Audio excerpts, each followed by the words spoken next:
Hello friends, this is Megha here and welcome to bio classes. तो कैसे हैं आप सभी लोग। आज हमारी REET mains exam level 1 general science की ये थर्ड क्लास है, जिसमें हम elements, compounds and mixture, metals and non metal topic को कंप्लीट करेंगे। ये क्लास मैंने आपको पहले भी कराई है, लेकिन हमने पार्ट्स में कराई थी। लेकिन आज की क्लास में कंप्लीट टॉपिक कवर हो जाएगा, तो क्लास आप लोग पूरा एंड तक जरूर देखना, जिससे कि आपके सभी कॉन्सेप्ट क्लियर हो और आपकी तैयारी रीट मेंस एग्जाम के लिए अच्छी हो जाए। और ये जो टॉपिक है ये इंपॉर्टेंट टॉपिक है, तो आप लोग क्लास को पूरा एंड तक देखना, किसी भी चीज को स्किप मत करना, क्योंकि ये टॉपिक इंपॉर्टेंट है और सभी चीजें मैंने आपको डिटेल में कवर कराई हैं। तो आज की क्लास में हम एक ही टॉपिक कवर करेंगे, क्योंकि ये टॉपिक काफी लेंथी है।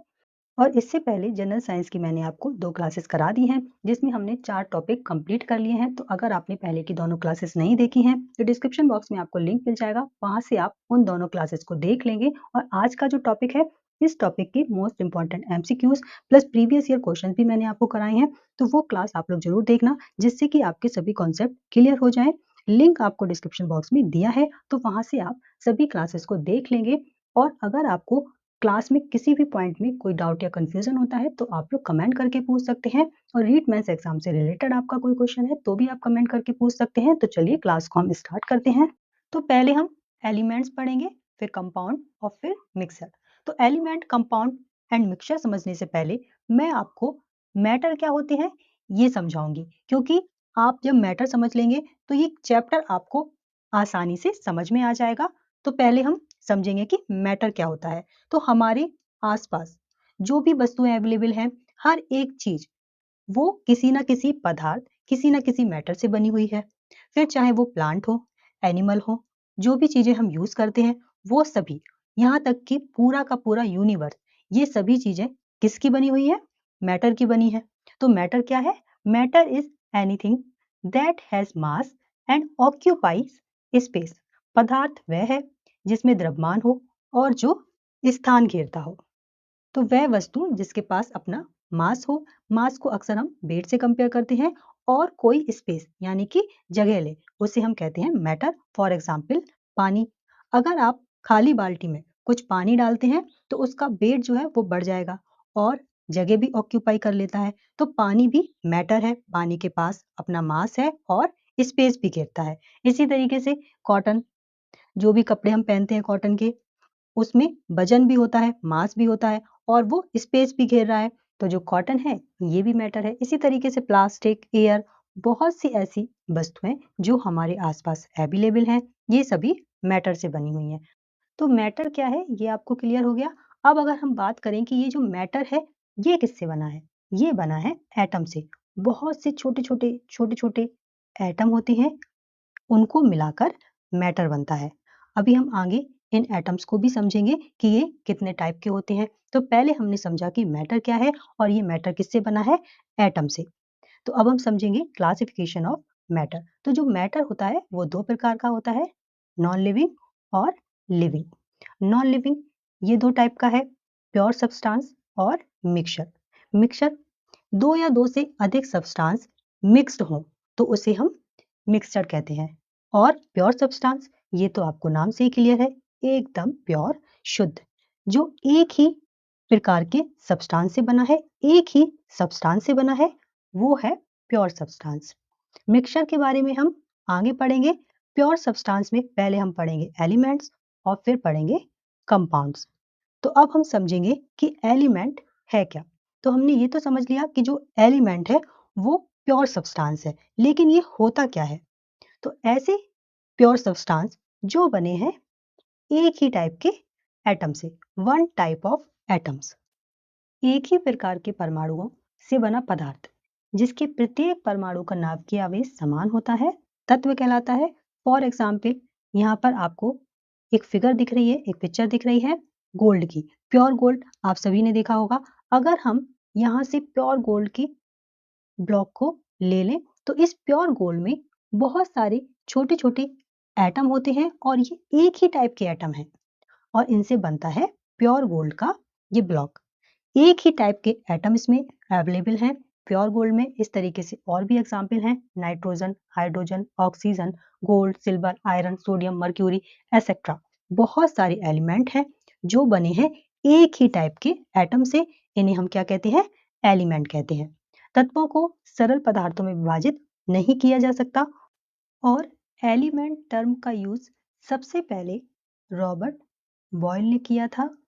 वैज्ञानिकों ने अब तक 118 तत्वों की खोज की है, जिसमें से 94 जो है वो नेचुरली हमें मिले हैं और बाकी के जो है वो आर्टिफिशियली है। आर्टिफिशियली मतलब मनुष्य द्वारा निर्मित, कृत्रिम रूप से बनाए गए हैं। तो अगर हम 118 में से 94 निकाल दें तो कितना बचा? 24। 24 मनुष्य द्वारा निर्मित यानी कि आर्टिफिशियली बनाए हुए हैं। टोटल एलिमेंट्स कितने हैं? 118, जिसमें से 94 नेचुरली मिले हैं और 24 आर्टिफिशियली बनाए गए हैं। इंपॉर्टेंट है, आप लोग याद रखेंगे। नेक्स्ट हम देखेंगे तो हमने समझा कि जो एलिमेंट्स हैं वो एक प्योर सब्सटेंस है जो कि बना है एक ही टाइप के एटम से।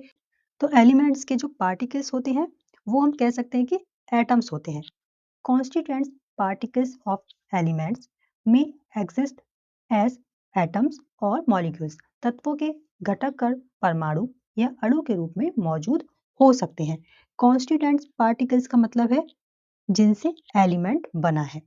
गोल में हमने समझा था कि इसमें एक ही टाइप के एटम्स थे, लेकिन एलिमेंट के कॉन्स्टिट्यूएंट्स पार्टिकल्स एटम हो ऐसा जरूरी नहीं है, क्योंकि जो कुछ कुछ एलिमेंट है ना उनके कॉन्स्टिट्यूएंट्स पार्टिकल्स किससे बने हैं? मॉलिक्यूल से बने हैं, एटम से नहीं। फॉर एग्जाम्पल ऑक्सीजन गैस ये बनी है मॉलिक्यूल से ना कि एटम से। ऑक्सीजन जिसे हम O2 कहते हैं, जो कि हर लिविंग बीइंग के लिए इंपॉर्टेंट है, हम लेते हैं। तो ये किससे बनी है? ये बनी है मॉलिक्यूल से। तो मॉलिक्यूल्स क्या है? जो दो या दो से अधिक एटम से मिलकर बनी होती है, लेकिन ये भी सेम टाइप ऑफ एटम्स होंगे, क्योंकि हमने समझा है कि जो एलिमेंट है वो प्योर सब्सटेंस है। तो एलिमेंट के जो मॉलिक्यूल्स होंगे वो सेम टाइप ऑफ एटम के बने होंगे। फॉर एग्जाम्पल ऑक्सीजन जिसे हम O2 कहते हैं, इसमें ऑक्सीजन के दो मॉलिक्यूल्स हैं जिसमें सेम टाइप के एटम्स प्रेजेंट हैं। अब आपको क्लियर है? और अगर फिर भी कोई कंफ्यूजन है तो आप लोग कमेंट करके जरूर बताना। देखिए सभी चीजें डिटेल में इसीलिए मैं पढ़ा रही हूँ जिससे कि आपको अभी या आगे कोई भी कंफ्यूजन ना हो, आपको सभी चीजें क्लियर हो। अब हम नेक्स्ट समझेंगे periodic table. Periodic table of elements. तो पीरियोडिक टेबल कहते किसे हैं? तो अभी तक टोटल 118 एलिमेंट की खोज की जा चुकी है, ये हमने समझा। तो ये जो 118 एलिमेंट हैं इनको पढ़ना और समझना आसान हो, इसलिए साइंटिस्ट ने सोचा कि क्यों ना इनको एक टेबल के फॉर्म में अरेंज कर दिया जाए। किस बेसिस पे? इनके गुणों के आधार पर, जो भी इनकी प्रॉपर्टी है उनके आधार पर इन्हें हम व्यवस्थित कर देते हैं, जिससे कि इन्हें स्टडी करना आसान हो जाएगा। तो इसी टेबलर अरेंजमेंट को हम पीरियोडिक टेबल आवर्त सारणी कहते हैं। अब अगर आपको डेफिनेशन देखनी है तो यहाँ पर यही लिखा है कि तत्वों को इस प्रकार व्यवस्थित करना कि समान गुण वाले तत्व नियमित अंतराल पर एक साथ दिखाई दे, आवर्त सारणी कहलाती है।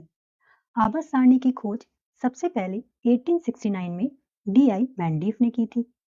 उनके अनुसार तत्वों के भौतिक और रासायनिक गुण परमाणु भार के आवर्त फलन होते हैं। आधुनिक आवर्त सारणी मोसले के नियम पर आधारित है। उन्होंने पुष्टि की कि तत्वों के गुण उनकी परमाणु संख्या के आवर्त फलन होते हैं। तो जो मॉडर्न पीरियोडिक टेबल है ये किस पर बेस्ड है?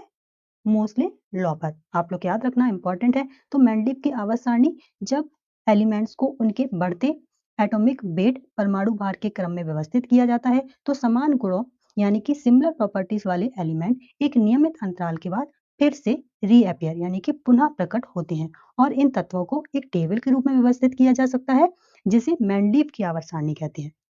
मोसले के अनुसार जब तत्वों को उनकी बढ़ती परमाणु संख्या एटॉमिक नंबर के क्रम में व्यवस्थित किया जाता है, तो समान गुणों वाले तत्व एक नियमित अंतराल के बाद पुनः प्रकट होते हैं। इसे आधुनिक यानी कि मॉडर्न पीरियोडिक टेबल कहा जाता है। तो यह है अंतर। मैंडलीफ पीरियोडिक टेबल में एटॉमिक वेट परमाणु भार के क्रम में व्यवस्थित किया गया है एलिमेंट्स को, और मोस्ले की पीरियोडिक टेबल में एटॉमिक नंबर परमाणु संख्या के आधार पर एलिमेंट्स को व्यवस्थित किया गया है, यही आपको याद रखना है। तो आई होप आपको यहाँ तक सभी चीजें क्लियर हैं। अब नेक्स्ट हम समझेंगे टाइप्स ऑफ एलिमेंट्स, और उससे पहले हम समझेंगे पूरी की पूरी ये पीरियोडिक टेबल, इसमें कितने आवर्त होते हैं, कितने वर्ग होते हैं, और इन वर्ग में कौन से एलिमेंट हैं, नॉन मेटल क्या है, मेटल क्या है, मेटलॉइड्स क्या है। तो ये सभी कॉन्सेप्ट हम समझेंगे। क्लास को आप लोग पूरा एंड तक जरूर देखना, जिससे कि सभी चीजें आपको क्लियर हो जाएं और रीट मेंस एग्जाम के लिए आपकी जो तैयारी है वो अच्छी हो जाए। और आप लोग MCQs plus previous year questions वाली क्लास जरूर देखना। इस टॉपिक की लिंक आपको डिस्क्रिप्शन बॉक्स में दिया है। पीरियोडिक टेबल क्या है ये हमने समझ लिया है। अब हम समझेंगे कंप्लीट पीरियोडिक टेबल, मतलब कि कंप्लीट पीरियोडिक टेबल समझेंगे, कितने वर्ग हैं, कितने आवर्त होते हैं,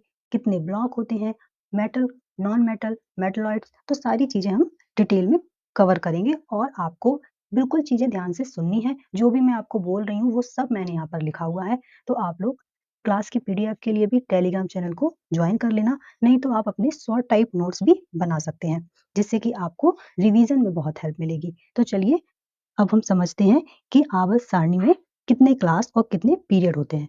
तो आवर्त सारणी में 18 वर्ग और 7 आवर्त होते हैं। ये जो है ये वर्ग है, कितने हैं 18, और यहाँ पे आवर्त हैं, कितने होते हैं 7। अब प्रथम आवर्त में 2 एलिमेंट प्रेजेंट होते हैं, यहाँ पर आप देख सकते हैं ये फर्स्ट आवर्त है ना, इसमें कितने प्रेजेंट है एलिमेंट, 2। कौन कौन से, हाइड्रोजन और हीलियम। दूसरे आवर्त में 8 एलिमेंट है, यहाँ पर आप देखिए दूसरे आवर्त में कितने एलिमेंट है, 8। कौन कौन से, lithium, beryllium, boron, carbon, nitrogen, oxygen, fluorine, neon. तो दूसरे आवर्त में 8 एलिमेंट हैं। तीसरे आवर्त में भी 8 एलिमेंट्स होते हैं। चौथे आवर्त में 18 एलिमेंट्स हैं। पांचवें में 18 एलिमेंट्स हैं। छठवें आवर्त में 32 एलिमेंट्स हैं।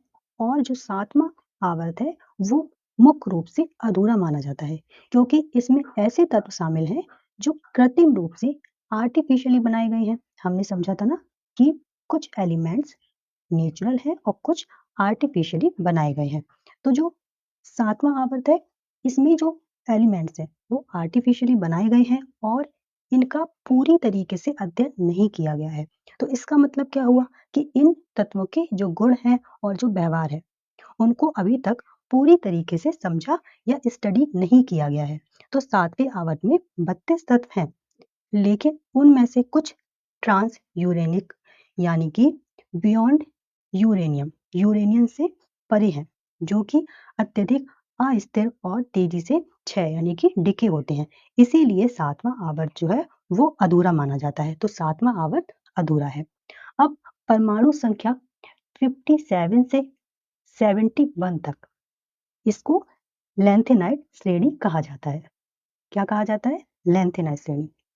परमाणु संख्या 89 से 103 तक को एक्टिनाइड श्रेणी कहते हैं। आवर्त सारणी में दाएं से बाएं जाने पर परमाणु का जो आकार है और विद्युत धनात्मकता जो है वो घटती है, तथा आयन ऊर्जा, विद्युत ऋणात्मकता तथा इलेक्ट्रॉन बंधुता, जिसे हम इलेक्ट्रॉन एफिनिटी कहते हैं, ये बढ़ती है। आवर्त सारणी में ऊपर से नीचे जाने पर परमाणु का आकार, विद्युत धनात्मकता बढ़ती है तथा आयन ऊर्जा, विद्युत ऋणात्मकता तथा इलेक्ट्रॉन बंधुता घटती है। सबसे अधिक इलेक्ट्रॉन बंधुता किसकी होती है, क्लोरीन की होती है। किसकी होती है, क्लोरीन की सबसे अधिक। जो इलेक्ट्रॉन एफिनिटी होती है वो क्लोरीन की सबसे अधिक होती है। फ्लोरीन की इलेक्ट्रॉन बंधुता क्लोरीन से कम होती है। किसकी, फ्लोरीन की। किससे कम होती है, क्लोरीन से। और जो फ्लोरीन है उसकी विद्युत ऋणात्मकता सबसे अधिक होती है। विद्युत ऋणात्मकता सबसे अधिक होती है फ्लोरीन की। अब नेक्स्ट हम समझेंगे, अब जो भी मैंने आपको बताया है वो सब यहाँ लिखा हुआ है, ये देखिए सब कुछ लिखा हुआ है। अब हम समझेंगे नेक्स्ट टाइप ऑफ एलिमेंट्स। तो पीरियोडिक टेबल में तत्व जो है वो कितने प्रकार के हैं, 4 प्रकार के। S block elements, P block elements, D block elements और एफ ब्लॉक एलिमेंट्स। अब हम इन सभी को एक एक करके अच्छे से समझेंगे। तो पहले हम समझेंगे एस ब्लॉक एलिमेंट। इन ब्लॉक्स को भी हम टेबल की हेल्प से समझेंगे। तो पहले हम समझ रहे थे एस ब्लॉक। तो एस ब्लॉक के जो तत्व हैं उनके जो रासायनिक गुणधर्म यानी कि केमिकल प्रॉपर्टीज और बाह्यतम कोश के जो इलेक्ट्रॉनों की संख्या एवं वितरण है वो समान होता है। और जो फर्स्ट ए आवर्त सारणी का जो समूह फर्स्ट ए है, इसको सामूहिक रूप से क्षारीय धातु बोलते हैं। कौन सी धातु है? क्षारीय धातु। कौन कौन सी होती है ये? Lithium, sodium, potassium, rubidium, caesium और फ्रेंसियम। तो ये कैसी धातु है? क्षारीय धातु, एल्किलाई मेटल्स। और जो समूह सेकंड ए है, ये वाला, इसको बोलते हैं क्षारीय मृदा धातु, एल्किलाई अर्थ मेटल्स बोलते हैं। कौन कौन से हैं ये?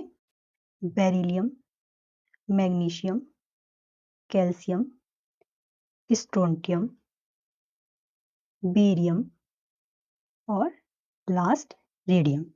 तो ये कौन से एलिमेंट्स हैं? क्षारीय मृदा धातु कहलाते हैं। यहाँ पर देखिए सभी चीजें यहाँ पर लिखी हैं, आप एक दो बार रीडिंग करेंगे तो आपको सभी चीजें अच्छे से याद हो जाएंगी। अब फर्स्ट ए का जो बातम कक्ष होता है, उसका इलेक्ट्रॉन विन्यास कितना होता है? NS first. और सेकंड ए का जो इलेक्ट्रॉनिक विन्यास है वो कितना होता है? NS2। तो जो इलेक्ट्रॉन कॉन्फ़िगरेशन होता है आउटर मोस्ट सेल का, वो फर्स्ट ए का कितना होता है? NH first. और सेकंड ए का NS2। ये चीजें इंपॉर्टेंट है, इसीलिए मैं डिटेल में पढ़ा रही हूँ, क्योंकि हमें नहीं मालूम कि एग्जाम में जो एग्जामिनर है वो कहाँ से क्वेश्चन पुटअप करेगा। तो आपको सभी चीजें डिटेल में पढ़नी है, क्योंकि जो रीट मेंस 2026 एग्जाम होने वाला है उसका जो लेवल है वो काफी अच्छा होगा। तो आपको सभी चीजें डिटेल में पढ़नी है। अब हम समझेंगे नेक्स्ट पी ब्लॉक एलिमेंट्स। तो आवर्त सारणी में पी ब्लॉक तत्वों की जो संख्या है वो 13 से 18 है। यहाँ पर आप फिगर में देखिए 13 से जो 18 तक के एलिमेंट्स है, इनको हम पी ब्लॉक एलिमेंट कहते हैं। और ये एक अकेला ब्लॉक ऐसा होता है जिसमें धातु, उपधातु और अधातु का सम्मिलित प्रकार है, यानी कि मेटल, नॉन मेटल और मेटलॉइड्स, ये सब इसमें मिक्स होते हैं। अब यहाँ पर आप मेटल देखेंगे तो ये लाइट जो स्लेटी कलर की है ना, ये पूरा यहाँ से पूरा यहाँ तक ये मेटल है। लैंथेनाइट और एक्टिनाइट श्रेणी, इनमें भी मेटल है। अब ये जो छोटे छोटे डॉट्स वाला है ना, ये एरिया मेटलॉइड्स का है। और नॉन मेटल कौन है? ये जो प्लेन वाला एरिया है। तो आप देख रहे हैं जो पी ब्लॉक है उसमें मेटल, नॉन मेटल और मेटलॉइड्स ये सभी मिक्स हैं। अब इसका जो इलेक्ट्रॉन विन्यास है थर्ड ए का, ये जो थर्ड ए है इसका जो इलेक्ट्रॉनिक विन्यास है वो NS2 एंड P फर्स्ट -6, ये इसका इलेक्ट्रॉनिक विन्यास होता है। यहाँ पर मैंने लिखा हुआ है NS2 एंड P फर्स्ट -6। ये किसका इलेक्ट्रॉन विन्यास है? थर्ड ए का। जो पी ब्लॉक एलिमेंट में थर्ड ए है उसका इलेक्ट्रॉनिक विन्यास है। अब नेक्स्ट हम समझेंगे डी ब्लॉक एलिमेंट। आवर्त सारणी के 3 से 12 तक के जो तत्व हैं उन्हें हम डी ब्लॉक एलिमेंट्स कहते हैं। इन ब्लॉक के एलिमेंट्स को संक्रमण तत्व यानी कि ट्रांजिशन एलिमेंट्स भी कहते हैं, क्योंकि ये एस और पी ब्लॉक के बीच की विशेषताओं को दर्शाते हैं। और इनका जो इलेक्ट्रॉनिक विन्यास है वो कितना होता है? N-1 D1-10 NS1-2। तो ये इनका इलेक्ट्रॉनिक विन्यास है आउटर मोस्ट सेल का, और इन्हें संक्रमण तत्व भी कहते हैं। अब हम समझेंगे एफ ब्लॉक एलिमेंट्स। लैंथेनाइट और एक्टिनाइट श्रेणी के जो तत्व हैं उन्हें हम एफ ब्लॉक के तत्व कहते हैं। हाइड्रोजन को छोड़कर जो एस ब्लॉक है और जो डी ब्लॉक है और जो एफ ब्लॉक है, इन तत्वों को हम धातुएं कहते हैं, मेटल्स कहते हैं, जो कि हम पहले समझ चुके हैं कि जो ये लाइट स्लेटी कलर का जो एरिया है ये पूरा है मेटल का। और एफ ब्लॉक के तत्वों को हम आंतरिक संक्रमण तत्व कहते हैं, इनर ट्रांजिशन एलिमेंट्स भी इन्हें हम कहते हैं। अब इनका जो इलेक्ट्रॉनिक विन्यास है वो हम देख लेते हैं। लैंथेनाइट का जो इलेक्ट्रॉनिक विन्यास है वो 6s2 5d 0-2 4f1-14 है। और जो एक्टिनाइट का इलेक्ट्रॉनिक विन्यास है वो अनियमित है। परमाणु क्रमांक 21 से 31, 39 से 50, 72 से 83, 104 से 116 के जो एलिमेंट्स हैं उन्हें हम संक्रमण धातुएं कहते हैं। नेक्स्ट अब हम समझेंगे क्लास 15 यानी कि वर्ग 15 को हम बोलते हैं नाइट्रोजन फैमिली। इस समूह में 5 तत्व शामिल हैं। कौन कौन से? नाइट्रोजन, फॉस्फोरस, आर्सेनिक, एंटीमनी और बिस्मिथ। इस समूह के तत्वों को संयुक्त रूप से निकोजेंस कहा जाता है और इनके यौगिकों को निकोनाइट्स कहते हैं। यह नाम ग्रीक शब्द से लिया गया है जिसका अर्थ होता है घुटन, सफोकेशन। इस समूह के तत्वों को खाद बनाने वाले तत्व भी कहते हैं। फर्टिलाइजर फॉर्मिंग एलिमेंट्स भी इन्हें कहा जाता है। ये है वर्ग 15 नाइट्रोजन परिवार। इसमें 5 एलिमेंट थे। कौन कौन से? नाइट्रोजन, फॉस्फोरस, आर्सेनिक, एंटीमनी और बिस्मिथ। तो इसे हम बोलते हैं नाइट्रोजन परिवार। तो इन्हीं को हम समझेंगे। अब हम समझेंगे वर्ग 16, फिर 17, फिर 18। वर्ग 16 जिसे ऑक्सीजन फैमिली बोलते हैं। इस समूह में भी 5 तत्व शामिल हैं: ऑक्सीजन, सल्फर, सेलेनियम, टेल्यूरियम और पोलेनियम। और ये सभी तत्व अयस्क बनाने वाले तत्व हैं पोलेनियम को छोड़कर। पोलेनियम एक अपवाद है और इसीलिए इन्हें चाल्कोजन कहा जाता है, क्योंकि ये जो तत्व है इन्हें अयस्क बनाने वाले तत्व कहा जाता है। नेक्स्ट है वर्ग 17 जिसे हेलोजन फैमिली कहते हैं। इस समूह में भी 5 तत्व शामिल हैं: फ्लोरीन, क्लोरीन, ब्रोमीन, आयोडीन और एस्टार्टिन। इनके लवण समुद्री जल में पाए जाते हैं, इसीलिए इन्हें हेलोजन कहा जाता है। हेलोजन एक ग्रीक शब्द है जिसका अर्थ है समुद्री लवण। वर्ग 18 जिसे नोबल गैसेस यानी कि उत्कृष्ट गैसेस कहा जाता है। इस ग्रुप में 6 एलिमेंट शामिल हैं: आर्गन, क्रिप्टॉन, हीलियम, नियॉन, जिजॉन और रेडॉन। तो ये 6 एलिमेंट्स वर्ग 18 में शामिल हैं। इन्हें सामूहिक रूप से अक्रिय गैसें या निष्क्रिय गैसें कहा जाता है। तो यहाँ पर हमारी जो पीरियोडिक टेबल है वो कंप्लीट हो गई है।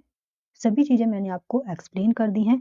अब अगर आपको कोई डाउट है, कोई कंफ्यूजन है या आपका कोई क्वेश्चन है तो आप लोग कमेंट करके पूछ सकते हैं। अब हम समझेंगे ये कुछ इंपॉर्टेंट एलिमेंट्स हैं, उनके सिंबल, किसने इनका आविष्कार किया है, किस देश के साइंटिस्ट थे और किस वर्ष में इनका आविष्कार हुआ था। तो ये पूरी टेबल मैंने आपको शेयर की है। टेलीग्राम चैनल पर भी मैं क्लास की पीडीएफ शेयर कर दूंगी, तो आप लोग 2 से 3 बार रीडिंग करेंगे तो आपको सभी चीजें अच्छे से क्लियर हो जाएंगी। अब हम समझेंगे मेटल्स एंड नॉन मेटल्स, धातु और अधातु, और कुछ important metals and non metal को हम डिटेल में कवर करेंगे, क्योंकि ये भी इसी टॉपिक के कॉन्सेप्ट हैं, तो हमें कुछ भी स्किप नहीं करना है, सभी चीजों को अच्छे से हमें कंप्लीट करते हुए चलना है। तो मेटल और नॉन मेटल यानी कि धातु और अधातु को आप कैसे पहचानेंगे? तो अगर हमें इनकी प्रॉपर्टीज यानी कि गुण पता होंगे तो हम ये आसानी से पहचान सकते हैं कि कौन मेटल है और कौन नॉन मेटल। तो चलिए इनकी हम बेसिक सी प्रॉपर्टीज देख लेते हैं।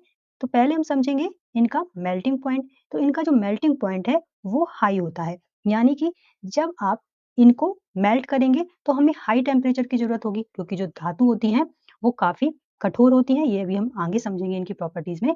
तो जब आप इनको मेल्ट करेंगे तो इनका जो मेल्टिंग पॉइंट है वो काफी हाई होता है। फिर जब आप इनको मेल्ट करेंगे तो ये एक लिक्विड स्टेट में आ जाएंगे, तो इनका जो बॉइलिंग पॉइंट है वो भी हाई होता है। और जो नॉन मेटल है उनका जो मेल्टिंग पॉइंट है वो लो होता है और इनका जो बॉइलिंग पॉइंट है वो भी लो होता है। अब नॉन मेटल में आपको कुछ एक्सेप्शन भी देखने को मिलेंगे, जैसे कि डायमंड और ग्रेफाइट जो कि कार्बन का ही प्रकार है। ये नॉन मेटल है लेकिन इनका जो मेल्टिंग और बॉइलिंग पॉइंट है वो हाई होता है। अब हम कंडक्टिविटी देखते हैं यानी कि चालकता। तो जो मेटल होते हैं वो गुड कंडक्टर होते हैं इलेक्ट्रिसिटी और हीट के, और जो नॉन मेटल होते हैं वो बैड कंडक्टर होते हैं। लेकिन मेटल में भी कुछ एक्सेप्शन है, जैसे कि Hg पारा और Pv लेड, ये विद्युत के कुचालक होते हैं। इसी तरीके से जो ग्रेफाइट है वो गुड कंडक्टर होता है। नेक्स्ट देखेंगे लक्ष्य यानी कि चमक। तो जो मेटल होते हैं वो लस्ट्रस होते हैं यानी कि चमकदार होते हैं। कितना ही पुराना मेटल क्यों ना हो, लेकिन जब उसको काटा जाएगा तो उसकी जो सतह है वो चमकदार होगी, शाइन करेगी। और जो नॉन मेटल होते हैं वो नॉन लस्ट्रस होते हैं यानी कि चमकदार नहीं होते हैं। लेकिन जो डायमंड है ये चमकदार होता है। नेक्स्ट देखेंगे मेलिएबिलिटी यानी कि आघात। तो ये क्या होता है, जो मेटल होते हैं वो मेलिएबल होते हैं, यानी कि इनको ठोक ठोक कर पतली यानी कि थिन शीट में आप ढाल सकते हैं। ये इतने मेलिएबल होते हैं। जैसे कि सोना हो गया, चांदी हो गया, तांबा, लोहा, सोडियम, पोटेशियम, ये सभी, इन सभी को आप पीट कर महीन चादरों में डाल सकते हैं। और दूसरी तरफ जो नॉन मेटल होते हैं वो नॉन मेलिएबल होते हैं, इनको आप पतली शीट में नहीं डाल सकते हैं। अब यहाँ पर मेटल में एक एक्सेप्शन है, जिंक। जो जिंक है वो ब्रिटल यानी कि इतना नाजुक है कि अगर आप इसको ठोकेंगे तो ये टूट जाएगा। ये चौक जैसा होता है। चौक कैसे हम टक करके तोड़ लेते हैं ना, इसी तरीके से जिंक भी अगर आप ठोकेंगे तो ये टूट जाएगा। नेक्स्ट है डक्टिलिटी यानी कि तन्यता। तो जो मेटल होते हैं ये डक्टाइल होते हैं, मतलब मेटल को पतली सी वायर में डाल सकते हैं, यानी कि इनकी पतली वायर बनाई जा सकती है। जैसे कि 1 ग्राम सोने से लगभग 2 किलोमीटर लंबा तार खींचा जा सकता है। और जो चांदी है वो 100 मिलीग्राम चांदी से आप 200 मीटर लंबा तार खींच सकते हैं। तो जो सर्वाधिक डक्टिलिटी होती है वो किसकी होती है? गोल्ड की, सोने की होती है। और जो नॉन मेटल होते हैं ये नॉन डक्टाइल होते हैं। अब हम इनकी स्टेट देख लेते हैं। तो जो मेटल होते हैं ये सॉलिड स्टेट में होते हैं यानी कि ठोस होते हैं, लेकिन जो Hg पारा है ये लिक्विड फॉर्म में होता है, हम सभी जानते हैं। तो ये एक एक्सेप्शन केस है। और बाकी जो नॉन मेटल होते हैं ये सॉलिड, लिक्विड, गैस, ये तीनों अवस्था में पाए जाते हैं। अब हम हार्डनेस देखेंगे यानी कि कठोरता। तो जो मेटल होते हैं ये हार्ड होते हैं, लेकिन जो सोडियम होता है वो सॉफ्ट होता है। ये इतना सॉफ्ट होता है कि इसको आप नाइफ से भी काट सकते हैं। और जो नॉन मेटल होते हैं वो सॉफ्ट होते हैं, ब्रिटल होते हैं, लेकिन जो डायमंड है ये तो हम सभी जानते हैं कि ये हार्ड है। अब साउंड प्रोड्यूसिंग एबिलिटी यानी कि ध्वनि उत्पन्न करने की क्षमता। तो जो मेटल होते हैं वो सोनरस होते हैं। सोनरस यानी कि जब आप मेटल को हिट करेंगे तो इसमें आवाज आएगी टंग, इस तरीके से, तो ये होता है सोनरस। अब जो नॉन मेटल होते हैं ये नॉन सोनरस होते हैं। इनको आप कितना भी बजाएंगे, कितना भी हिट करेंगे, इनमें कोई भी साउंड नहीं आएगी। तो अगर आपको ये बेसिक प्रॉपर्टी पता है तो आप आसानी से पहचान सकते हैं कि मेटल कौन है और नॉन मेटल कौन है। अब हम नेक्स्ट समझेंगे। हमने मेटल और नॉन मेटल की बेसिक प्रॉपर्टी समझ ली है। अब हम मेटल के बारे में और समझेंगे। तो मेटल क्या है? ऐसे तत्व जो इलेक्ट्रॉन को त्याग कर धनावेशित हो जाते हैं, धातु कहलाते हैं। धातु ऑक्साइड आमतौर पर क्षारीय प्रकृति के होते हैं। हालांकि कुछ धातु ऑक्साइड जैसे कि जिंक, एल्युमिनियम और लेड, ये कैसे होते हैं? उभयधर्मी यानी कि एम्फिटेरिक होते हैं। एम्फिटेरिक ऑक्साइड क्या होती है? ये अम्ल और क्षार दोनों के साथ प्रतिक्रिया करके लवण और पानी बना सकते हैं। कुछ धातु मुक्त अवस्था में कम क्रियाशील होती हैं, जिन्हें हम क्या कहते हैं? उत्कृष्ट धातु या फिर नोबल मेटल्स, इन्हें हम कहते हैं, जैसे कि चांदी, सोना, प्लेटिनम और तांबा। उत्कृष्ट धातुओं को घोलने के लिए अम्लराज यानी कि एक्यूरेसिया का उपयोग किया जाता है। एक्यूरेसिया क्या है ये मैंने आपको एसिड, बेस एंड सॉल्ट वाले टॉपिक में बताया है। तो आप लोग सभी क्लासेस फॉलो करेंगे तो आपके सभी कॉन्सेप्ट क्लियर होते जाएंगे। और धातु को साफ करने के लिए डाइल्यूट नाइट्रिक एसिड यानी कि तनु HNO3 का उपयोग किया जाता है। ये भी मैंने पहले बताया हुआ है आपको।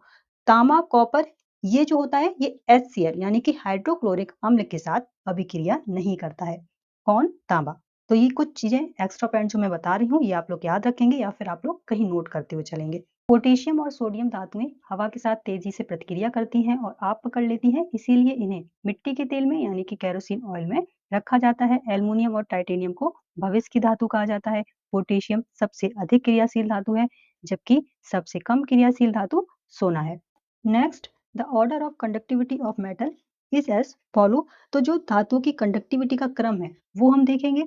सिल्वर सबसे अधिक कंडक्टिव है, कॉपर, गोल्ड, एल्युमिनियम, टंगस्टन। तो जो सिल्वर है वो बेस्ट कंडक्टर मेटल है, यानी कि चांदी सर्वश्रेष्ठ सुचालक धातु है।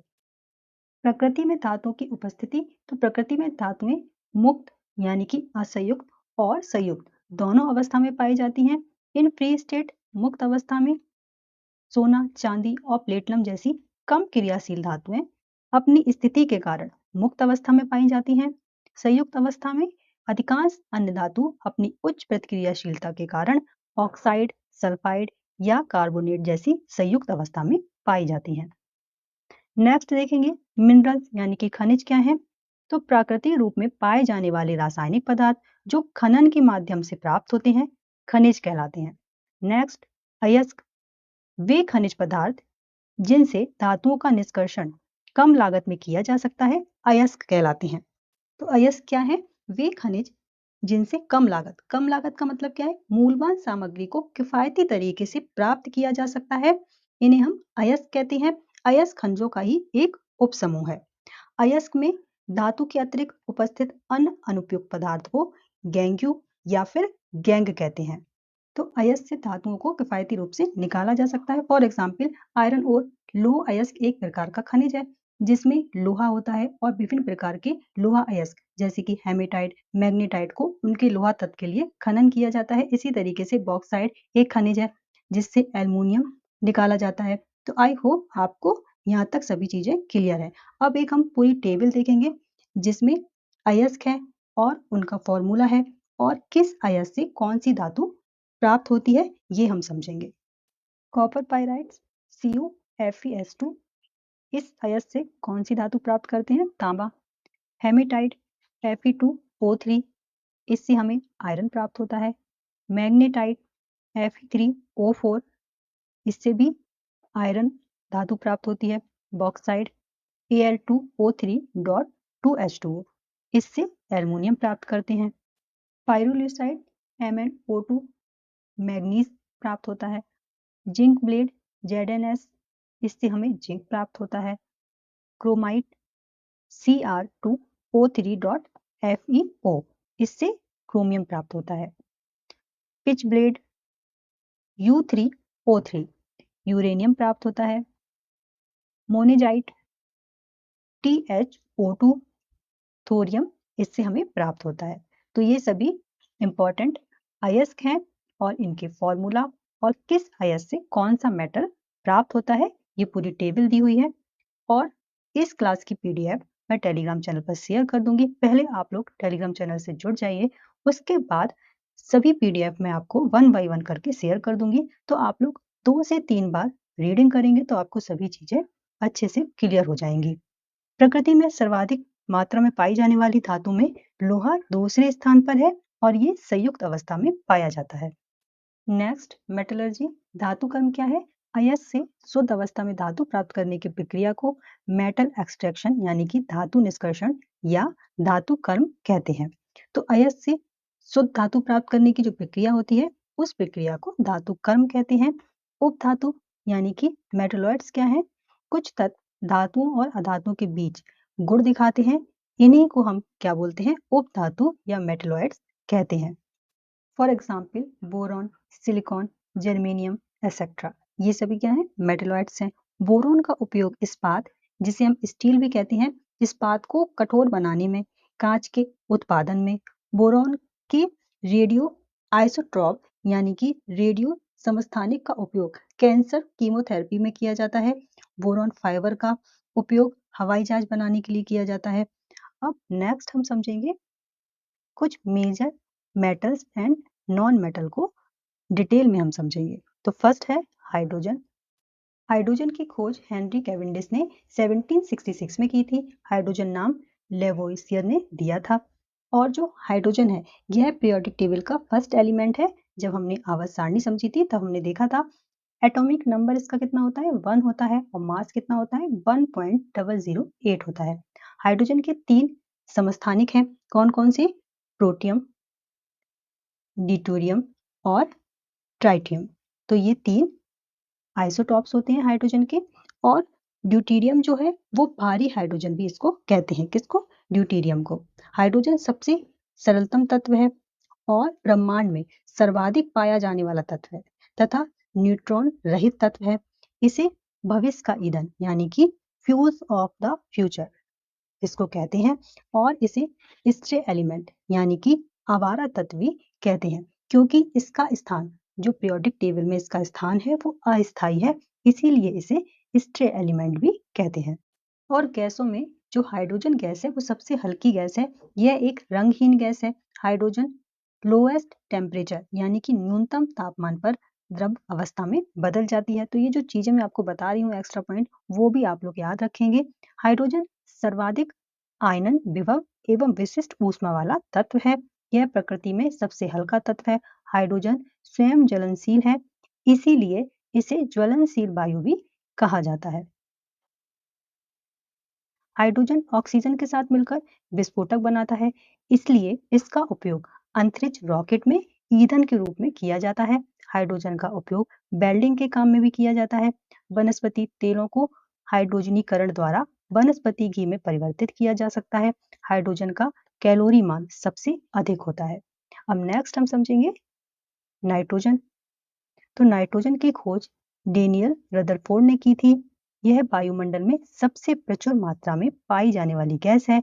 वायुमंडल में इसकी जो मात्रा है वो कितनी है? 78%। यूरिया में नाइट्रोजन की मात्रा 46% पाई जाती है।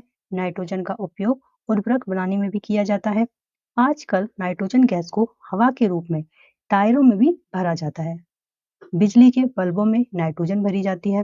नेक्स्ट देखेंगे ऑक्सीजन। नाइट्रोजन गैस के बारे में आप लोग एक पॉइंट और याद रखेंगे, जो नाइट्रोजन गैस है उसको चिप्स, कुरकुरे आदि के पैकेटों में प्रति ऑक्सीकारक पदार्थ के रूप में भरा जाता है। ऑक्सीजन की खोज सबसे पहले 1772 में पिस्टले और सीले ने की थी। ऑक्सीजन गैस पदार्थों को जलाने और श्वसन के लिए आवश्यक है, इसीलिए इसे पोषक गैस भी कहते हैं। तो जो ऑक्सीजन है वो पृथ्वी में सर्वाधिक मात्रा में पाई जाने वाली गैस है और ये मानव शरीर में भी सर्वाधिक मात्रा में पाई जाने वाली गैस और तत्व है। तरल ऑक्सीजन का उपयोग रॉकेट में ईंधन के रूप में किया जाता है। नेक्स्ट देखेंगे क्लोरीन। क्लोरीन की खोज सीले ने की थी। इसका नाम क्लोरीन इसलिए रखा गया है क्योंकि इसका रंग हरा और पीला होता है। क्लोरीन एक बहुत ही क्रियाशील अधातु है, इसीलिए यह प्रकृति में मुक्त अवस्था में नहीं पाई जाती है। क्लोरीन तीखी गंध वाली दम घोटू गैस है। क्लोरीन एक बहुत ही जहरीली गैस है। अगर इसकी थोड़ी मात्रा भी श्वास के जरिए अंदर चली जाए तो यह सिर दर्द का कारण बन सकती है, और अगर ज्यादा मात्रा में श्वास के जरिए अंदर जाएगी तो ये मौत का कारण भी बन सकती है। तो क्लोरीन गैस बहुत ही जहरीली गैस है और इसीलिए इसको दम घोटू गैस भी कहते हैं। अब हम देखेंगे इसका यूज क्या है। व्यंजक पाउडर बनाने में, क्लोरोफॉर्म बनाने में, कॉटन, कागज और रेयॉन के व्यंजक के रूप में, पानी को जीवाणु रहित करने में, सोना और प्लेटिनम की निष्कर्षण निकालने में, जहरीली गैस बनाने में जैसे कि phosgene gas, CO, Cl2, mustard gas और आंसू गैस। नेक्स्ट है bromine. It is show red colour. Bromine is the only non metal that is found in liquid state. जो ब्रोमीन है वो एकमात्र ऐसी धातु है जो द्रव अवस्था में पाई जाती है और यह लाल रंग प्रदर्शित करती है। नेक्स्ट है lithium. It is the lightest metal. It is the strongest reducing agent, यानी कि ये सबसे हल्की धातु है और ये सबसे प्रबल अपचायक है। इसका उपयोग मैग्नीशियम फ्लैश बल्ब बनाने में किया जाता है और ये अत्यधिक अभिक्रियाशील धातु है, जिससे कि यह अन्य पदार्थों के साथ तेजी से रासायनिक अभिक्रिया कर लेती है, और यदि इसे हवा में खुला रख दिया जाए तो जल्दी ही वायु में मौजूद ऑक्सीजन से अभिक्रिया करने लगती है और शीघ्र ही आग पकड़ लेती है।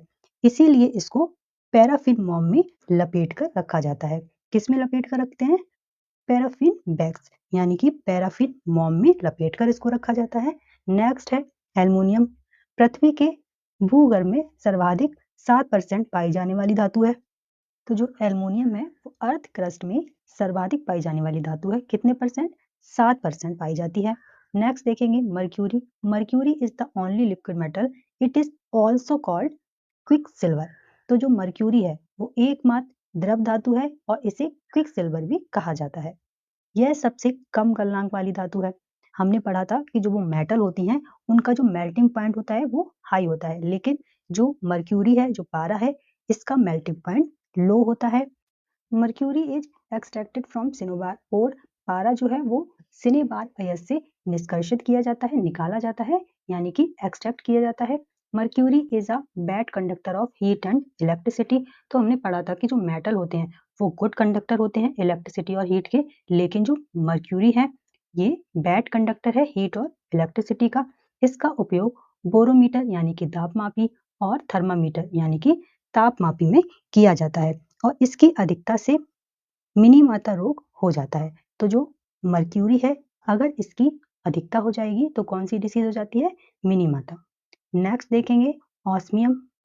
यह सबसे भारी तत्व या धातु है। इसे OS द्वारा दर्शाया जाता है। नेक्स्ट है टंगस्टन।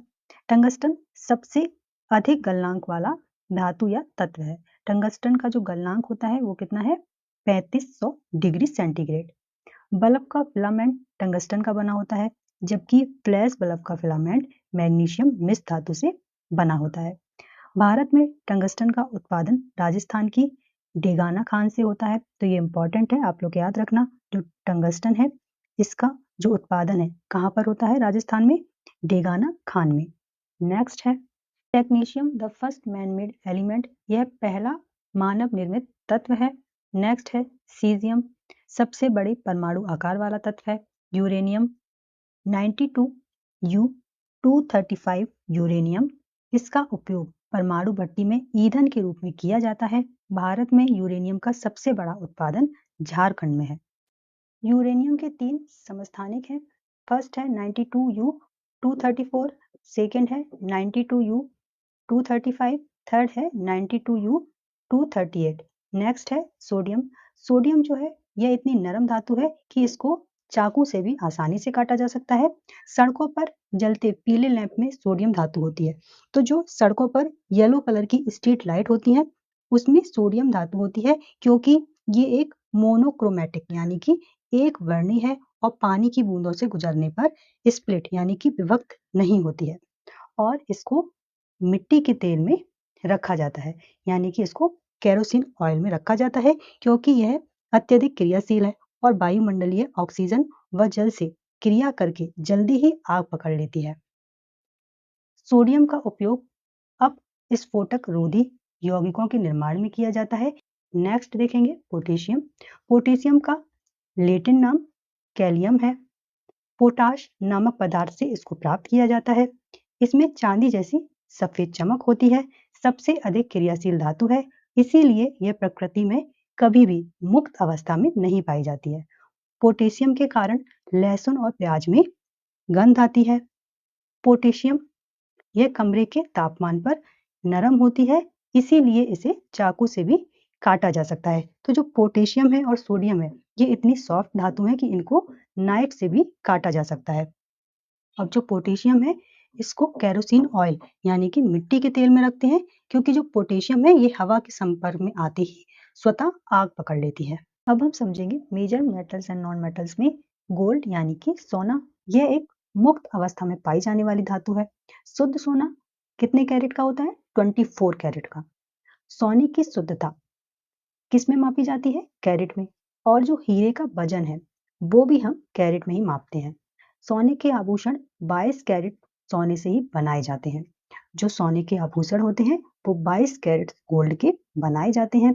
सोने को सख्त बनाने के लिए उसमें तांबा और चांदी मिलाया जाता है। तो 22 कैरेट सोने में 22 भाग सोने का और 2 भाग तांबा या चांदी का होता है। Gold is a Nobel metal, यानी कि जो सोना है वो उत्कृष्ट धातु है, जिसे घोलने के लिए अम्लराज यानी कि एक्यूरेसिया का घोल बनाते हैं और गोल्ड का शोधन प्यूरिफाइड नाइट्रिक एसिड से किया जाता है। नेक्स्ट देखेंगे silver. Silver is the best conductor of electricity. तो हमने समझा था कि जो सिल्वर है वो गुड कंडक्टर ऑफ इलेक्ट्रिसिटी है और थर्मस की इनर वॉल अंदरूनी दीवारों पर सिल्वर का लेप किया जाता है। नेक्स्ट देखेंगे लेड, जिसे हम सीसा बोलते हैं, यह विद्युत तथा ताप का कुचालक है। वाहनों के धुएं में लेड पाया जाता है। चॉकलेट में लेड का इस्तेमाल होता है। लेड ऑक्साइड का इस्तेमाल माचिस और फ्लिंट ग्लास बनाने में किया जाता है। नेक्स्ट है कॉपर यानी कि तांबा। यह धरती पर खोजी गई सबसे पहली धातु है और दूसरी सबसे ज्यादा इस्तेमाल की जाने वाली धातु है। इसका जो यूज है वो बिजली के कंडक्टर बनाने में किया जाता है। मानव शरीर में तांबे की मात्रा बढ़ने से विल्सन रोग होता है। कौन सी डिसीज होती है? Wilson disease. नेक्स्ट है प्लेटिनम, इसे सफेद सोना भी कहते हैं। नेक्स्ट है पेट्रोलियम, इसे द्रव सोना और काला सोना भी कहते हैं, यानी कि इसको हम लिक्विड गोल्ड और ब्लैक गोल्ड भी बोलते हैं। नेक्स्ट देखेंगे सल्फर, जिसे गंधक बोलते हैं। संस्कृत में गंधक को सुलबारी कहते हैं, जिसका अर्थ होता है तांबे का नाश। दरअसल तांबे को सल्फर के साथ गर्म करने पर तांबे के गुण नष्ट हो जाते हैं और पृथ्वी पटल यानी कि अर्थ क्रस्ट में लगभग 0.05% सल्फर प्रेजेंट है। सल्फर से प्राप्त होने वाला सबसे महत्वपूर्ण इंडस्ट्रियल कंपाउंड कौन सा है? H2SO4 यानी कि सल्फ्यूरिक एसिड है। सल्फर प्रकृति में मुक्त अवस्था और विभिन्न यौगिकों के रूप में पाया जाता है। लहसुन और प्याज में जो कड़वाहट होती है वो भी सल्फर के ही कारण होती है। नेक्स्ट हम देखेंगे वॉल्कनाइजेशन, जिसे हिंदी में वॉल्कनीकरण कहते हैं। यह एक ऐसी प्रक्रिया है जिसमें प्राकृतिक रबड़ को सल्फर के साथ 150 डिग्री सेंटीग्रेड पर गर्म करके उसे सख्त और मजबूत बनाया जाता है। तो जो प्राकृतिक रबड़ होती है वो लचीली रबड़ होती है, तो इसको सख्त और मजबूत बनाने के लिए सल्फर के साथ 150 डिग्री सेंटीग्रेड पर गर्म किया जाता है। इसी को हम वॉल्कनीकरण कहते हैं। और जो हमें इस प्रोसेस में जो हमें रबड़ प्राप्त होती है उसे हम वॉल्कनीकृत रबड़ यानी कि वॉल्कनाइज्ड रबड़ कहते हैं। तो आई होप आपको यहाँ तक सभी चीजें क्लियर हैं। नेक्स्ट देखेंगे एलोट्रॉप्स एंड एलोट्रॉपी। तो एलोट्रॉप्स क्या है? वह तत्व जो दो या दो से अधिक अलग अलग रूपों में मौजूद होता है, इन्हें हम एलोट्रॉप्स कहते हैं। उनके रासायनिक गुण तो समान होते हैं, लेकिन जो संरचना और भौतिक गुण होते हैं वो एक दूसरे से भिन्न होते हैं। तो एलोट्रॉप्स क्या है? किसी तत्व के दो या दो से अधिक रूप जो एक दूसरे से संरचना और अन्य भौतिक गुणों में तो भिन्नता प्रदर्शित करते हैं, परंतु जो उनके रासायनिक गुण है वो समान होंगे। इसी को हम एलोट्रॉप्स कहते हैं। फॉर एग्जाम्पल कार्बन जो है वो अपने दो रूपों में पाया जाता है, एक हीरा यानी कि डायमंड और ग्रेफाइट। तो ये एक एग्जाम्पल से आप समझ सकते हैं कि एलोट्रॉप्स क्या है। अब तत्वों के इस गुण को एलोट्रॉपी कहते हैं। तो सल्फर के दो एलोट्रॉप्स होते हैं। फर्स्ट है क्रिस्टलाइन सल्फर, जिसे क्रिस्टलीय सल्फर कहते हैं।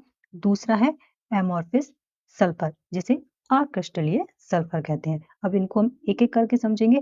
क्रिस्टलाइन सल्फर जिसे ग्रेनुअल एलोट्रॉप्स कहते हैं यानी कि रवेदार। Crystalline sulphur is found in 2 allotropes. अब जो क्रिस्टलाइन सल्फर है उसके भी दो एलोट्रॉप्स हैं। फर्स्ट है रोम्बिक सल्फर और सेकंड है मोनोक्लिनिक सल्फर। अब इन दोनों को हम एक एक करके समझेंगे। रोम्बिक सल्फर, सल्फर के इस अपरूप को एल्फा सल्फर भी कहा जाता है। इसको क्या कहते हैं हम? एल्फा सल्फर भी कहते हैं। सल्फर का यह अपरूप सामान्य तापमान पर अत्यधिक स्थिर यानी कि स्थायी होता है। यह जल में अघुलनशील होता है, लेकिन कार्बन डाइसल्फाइड में घुलनशील होता है। सेकंड है मोनोक्लिनिक सल्फर, इसे हम बीटा सल्फर भी कहते हैं। यह सुई के आकार के क्रिस्टल के रूप में होता है, इसीलिए इसे कॉर्न सल्फर या शंकु सल्फर भी कहते हैं। यह पानी में अघुलनशील है और कार्बन डाइसल्फाइड में घुलनशील है। नेक्स्ट है amorphous sulphur. This sulphur is found in 3 allotropes, यानी कि यह सल्फर 3 अपरूपों में पाई जाती है। फर्स्ट है प्लास्टिक सल्फर, सेकंड है मिल्क ऑफ सल्फर और डेल्टा सल्फर, थर्ड है कोलाइडल सल्फर। अब इन तीनों को हम एक एक करके समझेंगे। प्लास्टिक सल्फर, जब उबलते हुए सल्फर को ठंडे पानी में डाला जाता है तो रबड़ जैसा मुलायम पदार्थ प्राप्त होता है, जिसे हम प्लास्टिक सल्फर कहते हैं। यह सल्फर का एक अस्थिर यानी कि अस्थायी अपरूप है जो धीरे धीरे रोम्बिक सल्फर में परिवर्तित हो जाता है और इसे हम गामा सल्फर भी कहते हैं। नेक्स्ट है मिल्क ऑफ सल्फर और डेल्टा सल्फर। यह एक सफेद रंग का अक्रिस्टलीय सल्फर है। इसका उपयोग दवा बनाने के लिए किया जाता है। कोलाइडल सल्फर, सल्फर का यह अपरूप तनु नाइट्रिक अम्ल में H2S गैस प्रवाहित करके प्राप्त किया जाता है। कोलाइडल सल्फर को गर्म करने पर अथवा कुछ समय बाद यह रोम्बिक सल्फर में परिवर्तित हो जाता है। इसका उपयोग दवा बनाने में किया जाता है। अब नेक्स्ट हम देखेंगे यूज ऑफ सल्फर। सल्फर का उपयोग गंधक के अम्ल यानी कि सल्फ्यूरिक एसिड के औद्योगिक उत्पादन में बड़े पैमाने पर किया जाता है। इसका उपयोग बारूद और माचिस बनाने में किया जाता है। यह कीटनाशक के रूप में भी उपयोगी है। सल्फर का उपयोग दवाएं बनाने में किया जाता है। सल्फर युक्त दवाएं रक्त विकारों, चर्म रोग को ठीक करने में, डायरिया को रोकने में उपयोगी होती है। सल्फर का उपयोग रबड़ के वॉल्कनीकरण में किया जाता है। इसका उपयोग पेट्रोलियम शोधन में किया जाता है। तो ये सभी सल्फर के उपयोग हैं। अब नेक्स्ट हम समझेंगे। देखिए आप लोग सभी क्लासेस जब स्टार्टिंग से देखेंगे तो आपके सभी कॉन्सेप्ट क्लियर हो जाएंगे, और अगर आपको किसी भी कॉन्सेप्ट में, किसी भी पॉइंट में कोई डाउट है, कोई कंफ्यूजन है तो आप लोग कमेंट करके पूछ सकते हैं। अब चलिए हम नेक्स्ट देखेंगे। फॉस्फोरस। फॉस्फोरस की खोज सर्वप्रथम जर्मन वैज्ञानिक ब्रांड ने 1669 में की थी। इन्होंने सबसे पहले इस तत्व को distilling urine, sand and coal से प्राप्त किया और ये अत्यधिक क्रियाशील है। यह तत्व अंधेरे में चमकता है, इसीलिए इसका नाम फॉस्फोरस रखा गया। यह प्रकृति में मुक्त अवस्था में नहीं पाया जाता क्योंकि यह अत्यधिक क्रियाशील होता है। 58% कैल्शियम फॉस्फेट एनिमल के शरीर की हड्डियों में पाया जाता है। कितने परसेंट? 58%। मानव शरीर में फॉस्फोरस की उपस्थिति आवश्यक है। तो ये चीजें आप लोग याद रखेंगे, नोट करके आप लोग ये पॉइंट याद रखेंगे। फॉस्फोरस यौगिक जिंक फॉस्फेट और कैल्शियम फॉस्फेट का उपयोग चूहे मारने की दवा के रूप में भी किया जाता है। नेक्स्ट हम देखेंगे एलोट्रॉप्स ऑफ फॉस्फोरस। तो फॉस्फोरस हैव 5 एलोट्रॉप्स, यानी कि फॉस्फोरस की अप्रूप। तो फॉस्फोरस के 5 अप्रूप होते हैं। कौन कौन से? व्हाइट और येलो फॉस्फोरस, सेकंड है रेड फॉस्फोरस, थर्ड है ब्लैक फॉस्फोरस, फोर्थ है पर्पल फॉस्फोरस और फिफ्थ है डार्क रेड फॉस्फोरस। तो जो फॉस्फोरस यूजफुल हैं, उपयोगी हैं, उन्हीं के बारे में हम एक एक करके समझेंगे। तो सबसे पहले हम समझेंगे व्हाइट फॉस्फोरस और येलो फॉस्फोरस। इसमें लहसुन जैसी गंध होती है और ये जहरीला होता है। Worker working in it suffer from a disease called phossy jaw due to which the bone of jaw start decaying. इसमें काम करने वाले मजदूरों को फोसी जॉ नामक बीमारी हो जाती है, जिससे जबड़ों की जो हड्डियां होती हैं वो सड़ने लगती हैं। सफेद फॉस्फोरस अत्यधिक सक्रिय होता है। यह हवा की उपस्थिति में आग पकड़ लेता है, इसीलिए इसे ठंडे पानी में रखा जाता है। यह नरम होता है और इसीलिए इसे चाकू से आसानी से काटा जा सकता है। सफेद फॉस्फोरस अपने आप चमकता रहता है, इसीलिए इसे फ्लोरोसेंट फॉस्फोरस यानी कि प्रतिदीप्त फॉस्फोरस कहते हैं। सफेद फॉस्फोरस को कास्टिक सोडा के साथ जब गर्म करते हैं तो हमें फॉस्फीन गैस प्राप्त होती है। और जो व्हाइट फॉस्फोरस होता है वो शुद्ध अवस्था में होता है, सफेद होता है, परंतु धीरे धीरे वो पीला हो जाता है। सफेद फॉस्फोरस का जो यूज है क्या है, ये स्वतः प्रज्वलित हो जाता है। तो इसके इस स्वभाव के कारण जो इसका यूज है गोला बारूद के रूप में और रंग बिरंगी चमकती माचिस बनाने में इसका यूज होता है। अब नेक्स्ट हम देखेंगे रेड फॉस्फोरस, जिसे P2 भी कहते हैं। यह गंधहीन होता है और इसका जो मेल्टिंग पॉइंट होता है वो हाई होता है। यूज क्या है इसका? लाल फॉस्फोरस का उपयोग माचिस बनाने के लिए किया जाता है और लाल फॉस्फोरस का उपयोग फॉस्फोर ब्रॉन्ज नामक मिश्र धातु बनाने के लिए किया जाता है। इस मिश्र धातु में तांबा, टिन और फॉस्फोरस होता है और जो रेड फॉस्फोरस होता है उसकी जो संरचना होती है वो जटिल श्रृंखला वाली संरचना होती है। तो ये भी आप याद रखेंगे। नेक्स्ट हम देखेंगे ब्लैक फॉस्फोरस। तो काले फॉस्फोरस की संरचना परतदार होती है, इस वजह से यह ज्यादा स्थिर होता है, यानी कि स्थायी होता है। इसमें फॉस्फोरस परमाणुओं की कई परतें आपस में जुड़ी होती है। यह लाल फॉस्फोरस की तरह ही गंधहीन भी होता है। नेक्स्ट है पर्पल फॉस्फोरस।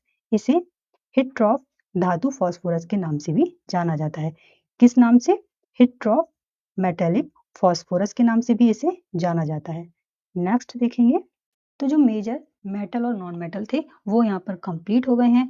अगर आपको किसी भी पॉइंट में, किसी भी कॉन्सेप्ट में कोई डाउट है, कोई कंफ्यूजन है तो आप लोग कमेंट करके पूछ सकते हैं और आप लोग जब क्लासेस को स्टार्टिंग से देखेंगे तो आपके सभी कॉन्सेप्ट क्लियर होते जाएंगे। अब हम समझेंगे इनर्ट और नोबल गैसेस, जिसे हम अक्रिय गैस, निष्क्रिय गैस के नाम से जानते हैं और इन्हें हम उत्कृष्ट गैसेस भी कहते हैं। नोबल गैसेस को दुर्लभ गैस भी कहते हैं और ये एक शाही गैस भी है, तो इसको शाही गैस के नाम से भी जाना जाता है। वायुमंडल में इसकी जो मात्रा है वो अति कम होती है, इसीलिए इसे रेयर गैस यानी कि विरल गैस भी कहते हैं। तो ये सभी पॉइंट आप लोग याद रखेंगे। अब अक्रिय गैस की खोज सबसे पहले रैमजे ने की थी। किसने की थी? रैमजे ने। ये सभी रंगहीन, गंधहीन और स्वादहीन होती हैं।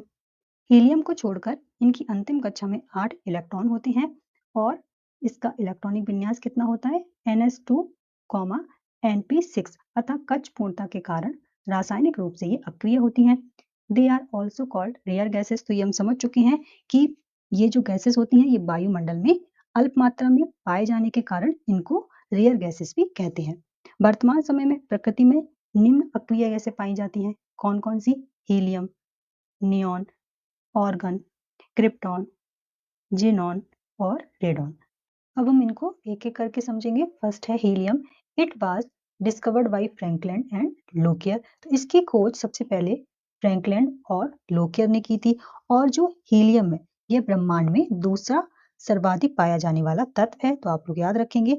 और इसमें जो इलेक्ट्रॉन होते हैं वो 2 होते हैं। यह सबसे हल्की, निष्क्रिय और अज्वलनशील गैस होती है। गोताखोर समुद्र में गोता लगाते समय सांस लेने के लिए हीलियम और ऑक्सीजन का मिश्रण काम में लेते हैं। यह रेडियो सक्रिय खनिजों में बहुत अधिक मात्रा में पाया जाता है।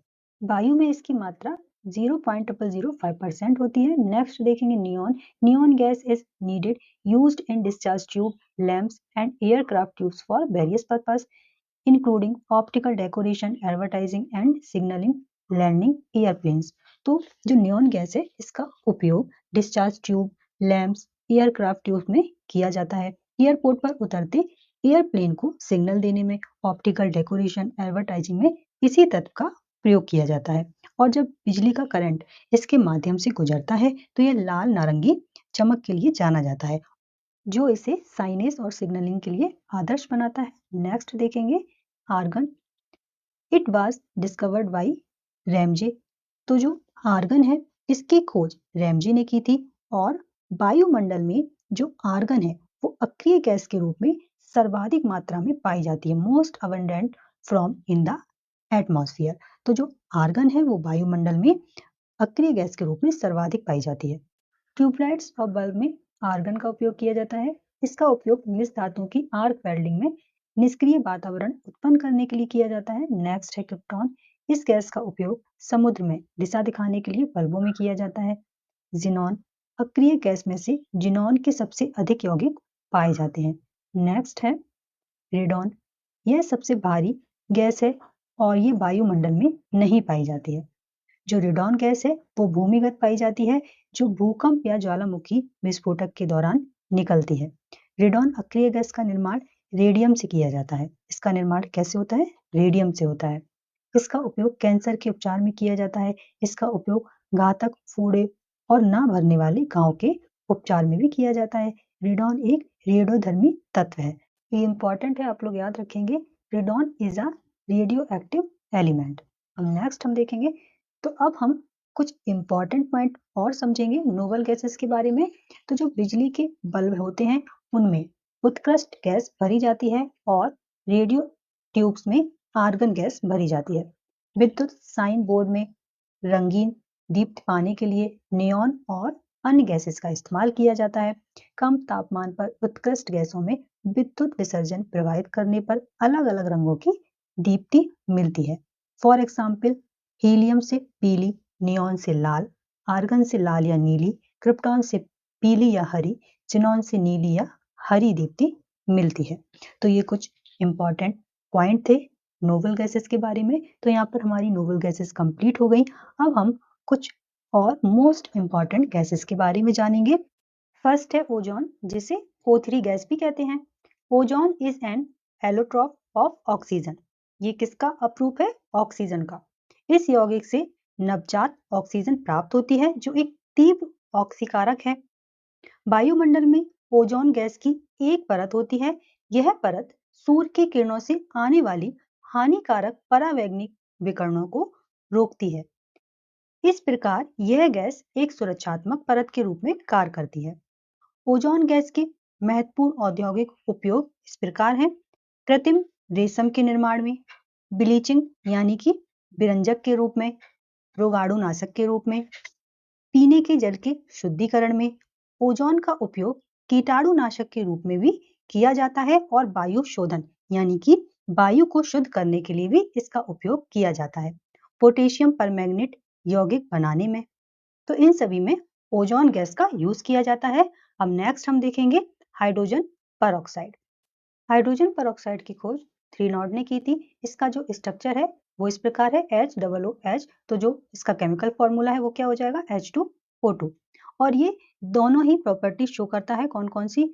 ऑक्सीडाइजिंग एंड रिड्यूसिंग, यानी कि ऑक्सीकारक और अपचायक दोनों ही गुण ये प्रदर्शित करता है।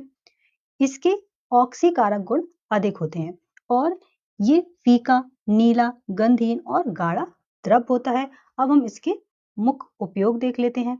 तो हाइड्रोजन परऑक्साइड के ऑक्सीकरण गुण का उपयोग पुराने चित्रों की पुनः उनको चमकाने के लिए किया जाता है, क्योंकि लेड वायुमंडल की H2S से क्रिया कर PbS में परिवर्तन के कारण मटमैला हो जाता है। हाइड्रोजन परऑक्साइड के तनु विलयन का उपयोग घाव और चोटों पर रोगाणुनाशक के रूप में भी किया जाता है। सांद्रित H2O2 यानी कि कॉन्सनट्रेटेड H2O2 का उपयोग रॉकेट ईंधन के ऑक्सीकरण के रूप में भी किया जाता है। हाइड्रोजन परऑक्साइड का मुख्य औद्योगिक उपयोग लकड़ी की लुगदी के लिए विरंजक के रूप में किया जाता है और इसका उपयोग रेशम, हाथी दांत, ऊन आदि के विरंजक में भी किया जाता है। सौंदर्य प्रसाधन, दवा आदि के रूप में भी काम में लिया जाता है ये। अब हम नेक्स्ट देखेंगे अमोनिया, जिसे हम NH3 भी कहते हैं। अब इसकी खोज सबसे पहले पिस्टले ने की है और अमोनिया का पता लगाने के लिए नेस्ले रिजेंट का उपयोग किया जाता है। अमोनिया नाइट्रोजन का एक स्थायी हाइड्राइड है। अमोनिया का उपयोग मुख्य रूप से नाइट्रोजन युक्त उर्वरक यानी कि ammonium nitrate, urea, ammonium phosphate और अमोनियम सल्फेट बनाने के लिए किया जाता है। अमोनिया का उपयोग नाइट्रिक एसिड के निर्माण में भी किया जाता है और डाइल्यूट अमोनिया का उपयोग मेडिसिन और कॉस्मेटिक में भी किया जाता है। नेक्स्ट देखेंगे लिक्विफाइड पेट्रोलियम गैस, जिसे LPG बोलते हैं और हिंदी में द्रवित पेट्रोलियम गैस इसे बोलते हैं। यह पेट्रोलियम और प्राकृतिक गैस के प्रवाही आसवन से प्राप्त होता है। इस गैस के मुख्य घटक प्रोपेन और ब्यूटेन है और इनकी जो मात्रा है वो कितनी होती है, प्रोपेन की 80% और ब्यूटेन की 85%। इसमें ब्यूटेन का अनुपात अधिक होता है और अन्य गैसें जैसे कि इथेन, प्रोपेन, पेंटेन और आइसोब्यूटेन आदि का मिश्रण होता है। LPG का उपयोग खाना पकाने वाली गैस के रूप में किया जाता है, ये तो हम सभी जानते हैं, इसीलिए इसे खाना पकाने वाली गैस भी कहते हैं। LPG में गंध के लिए एथिल या इथाइल मरकेप्टिन नामक पदार्थ को मिलाया जाता है। इस पदार्थ की गंध के कारण ही LPG गैस के रिसाव का पता चलता है। नेक्स्ट देखेंगे कंप्रेस्ड नेचुरल गैस, जिसे हम शॉर्ट में CNG कहते हैं। इसका मुख्य घटक मीथेन है और इसकी ऊष्मा अधिक होती है और इसमें प्रदूषण कम होता है। ये तो हम सभी जानते हैं कि जो गाड़ी वगैरह होती हैं उनमें भी CNG गैस का यूज किया जाता है, इसीलिए क्योंकि इसमें प्रदूषण कम होता है और ऊष्मा अधिक होती है। इसे जलाने के लिए 540 डिग्री सेंटीग्रेड तापमान की आवश्यकता होती है। CNG में प्रदूषण नियंत्रण के लिए मीथेन गैस होती है। नेक्स्ट देखेंगे methyl isocyanate MIC। Methyl isocyanate एक रसायन है जिसका उपयोग कीटनाशकों और प्लास्टिक के निर्माण में किया जाता है। यह एक ज्वलनशील विस्फोटक द्रव है जो हवा में जल्दी वाष्पित हो जाता है और ये एक अत्यंत विषैली गैस है, जिससे भोपाल में 2 से 3 दिसंबर 1984 की मिडनाइट को आकस्मिक रिसाव से लगभग 2 लोगों की मौत हो गई थी। तो ये इंपॉर्टेंट है, आप लोग याद रखेंगे। This gas was released from Union Carbide, a company that manufactures pesticide. यह गैस कीटनाशक बनाने वाली कंपनी यूनियन कार्बाइड से निकली थी। नेक्स्ट देखेंगे ल्यूसाइड गैस। यह एक सिंथेटिक कार्बोनिक यौगिक है जो बहुलीकरण द्वारा प्राप्त होता है। इसे क्लोरीन से बनाया जाता है। किससे बनाया जाता है? क्लोरीन से। This extremely poisonous gas was used during the Second World War 1939 to 45। तो इस गैस का जो उपयोग हुआ था, कब हुआ था? द्वितीय विश्व युद्ध 1939 से 45 के समय, और ये एक अत्यंत विषैली गैस है। नेक्स्ट देखेंगे टीयर गैस, जिसे आंसू गैस भी कहते हैं। आंसू गैस में क्लोरोएस्टोफेनॉन क्लोरोपिक्रिन नामक रसायन होता है जो आंखों में तीव्र जलन पैदा करता है, जिसके कारण आंखों से आंसू निकलने लगते हैं, इसीलिए इसे आंसू गैस कहते हैं। और पुलिस फोर्स भीड़ भगाने के लिए इसी आंसू गैस क्लोरीन का उपयोग करते हैं। Ammonia is also used as tear gas, यानी कि जो अमोनिया गैस है उसका प्रयोग भी आंसू गैस के रूप में किया जाता है।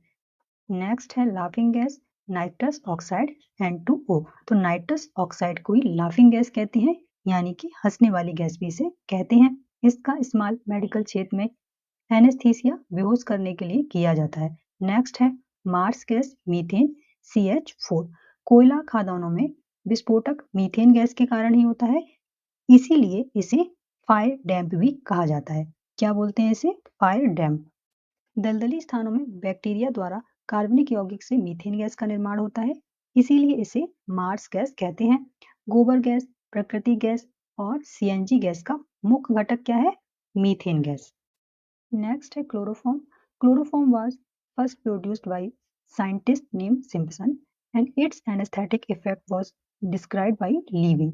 तो क्लोरोफॉर्म का निर्माण सर्वप्रथम सिम्पसन नामक वैज्ञानिक ने किया तथा इसके निश्चेतक प्रभाव का वर्णन लीविंग ने किया। यह बेहोश करने वाली गैस है। क्लोरोफॉर्म को खुला छोड़ने पर वायुमंडलीय ऑक्सीजन के साथ प्रकाश की उपस्थिति में ऑक्सीकृत होकर विषैली गैस फॉस्जीन गैस का निर्माण करती है। ये इसीलिए इसे रंगीन बोतल में सख्त ढक्कन से बंद करके अंधेरे स्थान पर रखा जाता है। नेक्स्ट है phosphine, calcium phosphide PH3। Phosphine gas वायु की अनुपस्थिति में श्वेत फास्फोरस को शांत कास्टिक सोडा विलयन के साथ गर्म करके बनाया जाता है। और शुद्ध फॉस्फीन कैसे प्राप्त की जाती है? कास्टिक सोडा के जलीय विलयन के स्थान पर एल्कोहलिक कास्टिक पोटास विलयन के साथ श्वेत फास्फोरस को उबालने पर शुद्ध फॉस्फीन प्राप्त होती है। तो आई होप आपको यहाँ तक सभी पॉइंट क्लियर हैं। अगर आपको किसी भी पॉइंट में कोई डाउट है, कोई कंफ्यूजन है, तो आप लोग कमेंट करके पूछ सकते हैं। अब हम नेक्स्ट देखेंगे मस्टर्ड गैस C4H8Cl2S। एथिलीन और सल्फर क्लोराइड की अभिक्रिया द्वारा मस्टर्ड गैस का निर्माण होता है। यह एक जहरीली गैस है। इसका इस्तेमाल प्रथम विश्व युद्ध के दौरान रासायनिक हथियार के रूप में किया गया था और इस गैस से त्वचा पर फफोले उत्पन्न हो जाते हैं। तो ये एक जहरीली गैस है। नोट करके आप लोग एक पॉइंट और याद रखेंगे, फॉस्फीन, मस्टर्ड गैस आदि जहरीली गैसों के निर्माण के लिए क्लोरीन का इस्तेमाल किया जाता है। नेक्स्ट देखेंगे एथिलीन या एथीन गैस C2H4। यह एल्कीन श्रेणी का प्रथम सदस्य है और इसका उपयोग क्या है? मस्टर्ड गैस के निर्माण में, एनेस्थेटिक के रूप में, प्लास्टिक बनाने में उपयोग किया जाता है। नेक्स्ट देखेंगे एसिटिलीन गैस C2H2। इसकी खोज विल्सन ने की थी। इस गैस को ऑक्सीजन के साथ जलाकर इसका प्रयोग वेल्डिंग करने में किया जाता है और गैस वेल्डिंग में ऑक्सी एसिटिलीन ज्वाला का प्रयोग किया जाता है। एसिटिलीन गैस का इस्तेमाल कपूर बनाने में किया जाता है, कच्चे फलों को पकाने में किया जाता है और 100% शुद्ध एसिटिलीन को नार्सलीन कहा जाता है। क्या बोलते हैं? शुद्ध एसिटिलीन को नार्सलीन। और इसका उपयोग निश्चेतक के रूप में भी किया जाता है। आई होप आपको यहाँ तक सभी चीजें क्लियर हैं। अगर आपको किसी भी पॉइंट में कोई डाउट या कंफ्यूजन है तो आप लोग कमेंट करके पूछ सकते हैं। अब नेक्स्ट हम समझेंगे कंपाउंड। तो कंपाउंड या यौगिक क्या है? When two or more element mix together they are called compound. जब दो या दो से अधिक तत्व आपस में मिलते हैं तो वे यौगिक कहलाते हैं।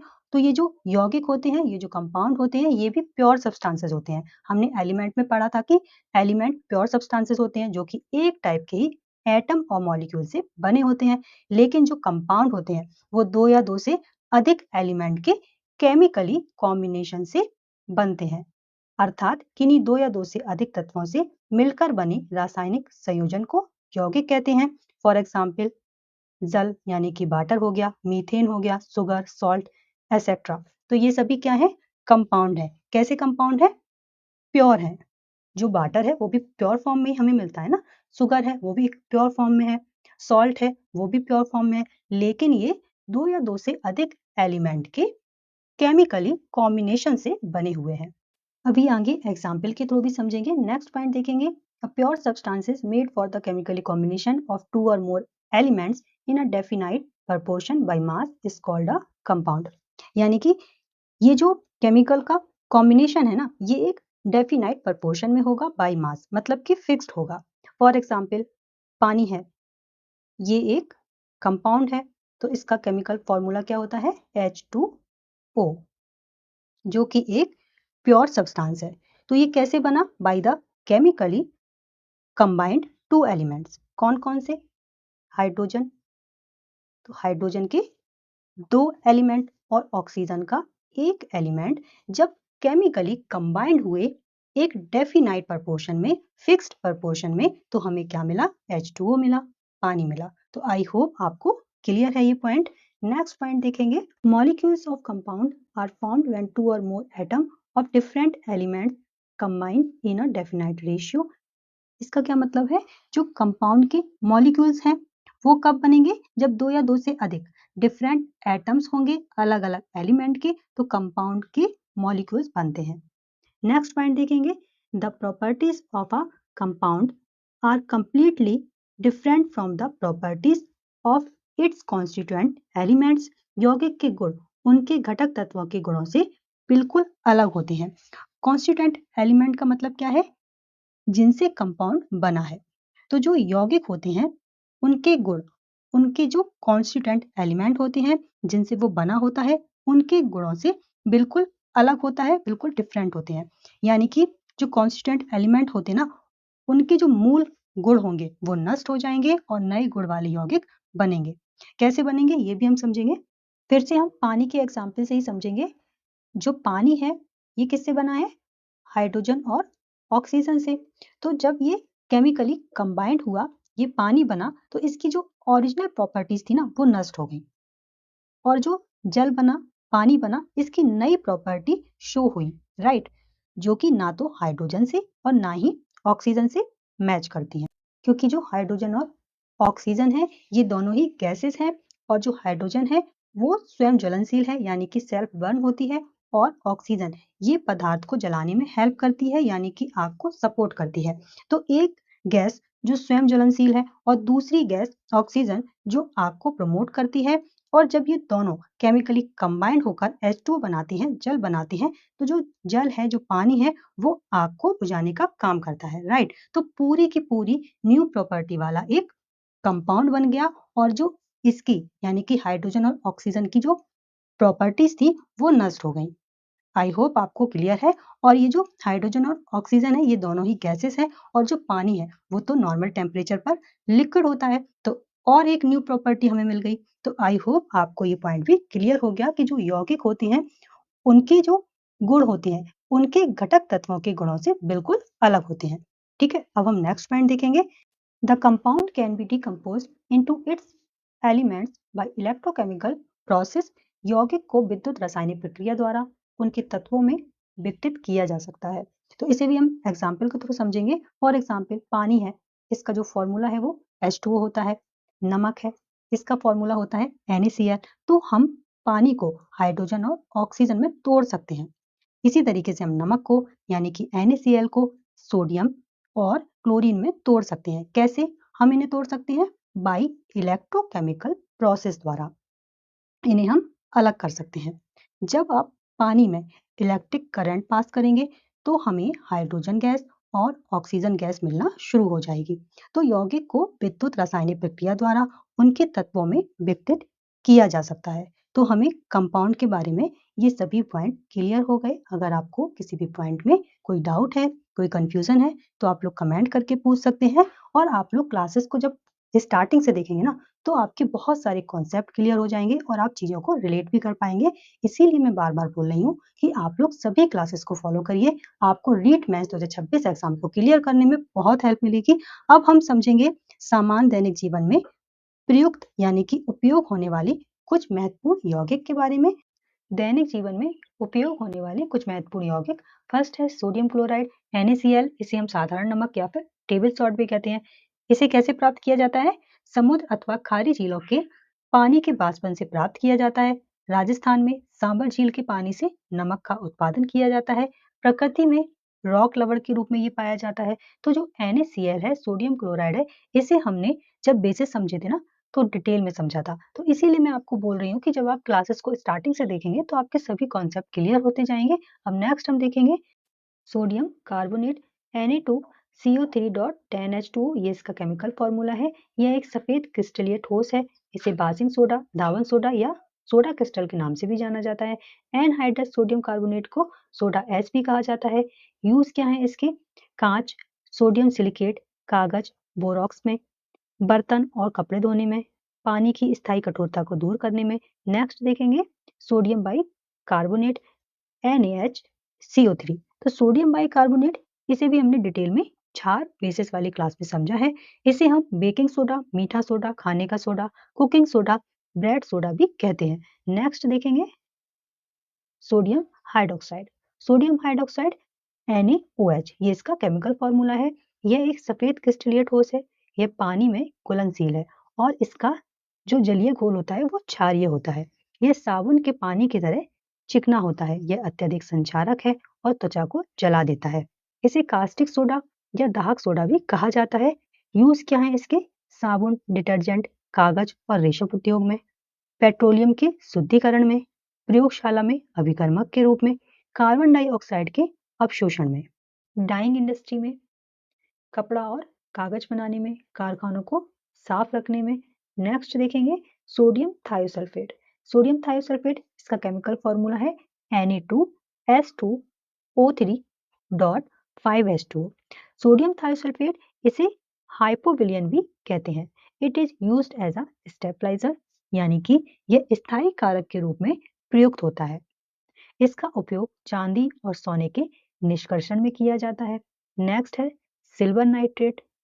यह सिल्वर का सबसे महत्वपूर्ण यौगिक है।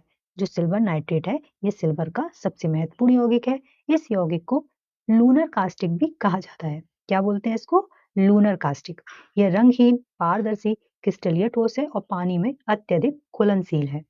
इसे रंगीन बोतलों में रखा जाता है क्योंकि यह सूर्य के प्रकाश में अपघटित हो जाता है। इसे चुनावी स्याही भी कहा जाता है।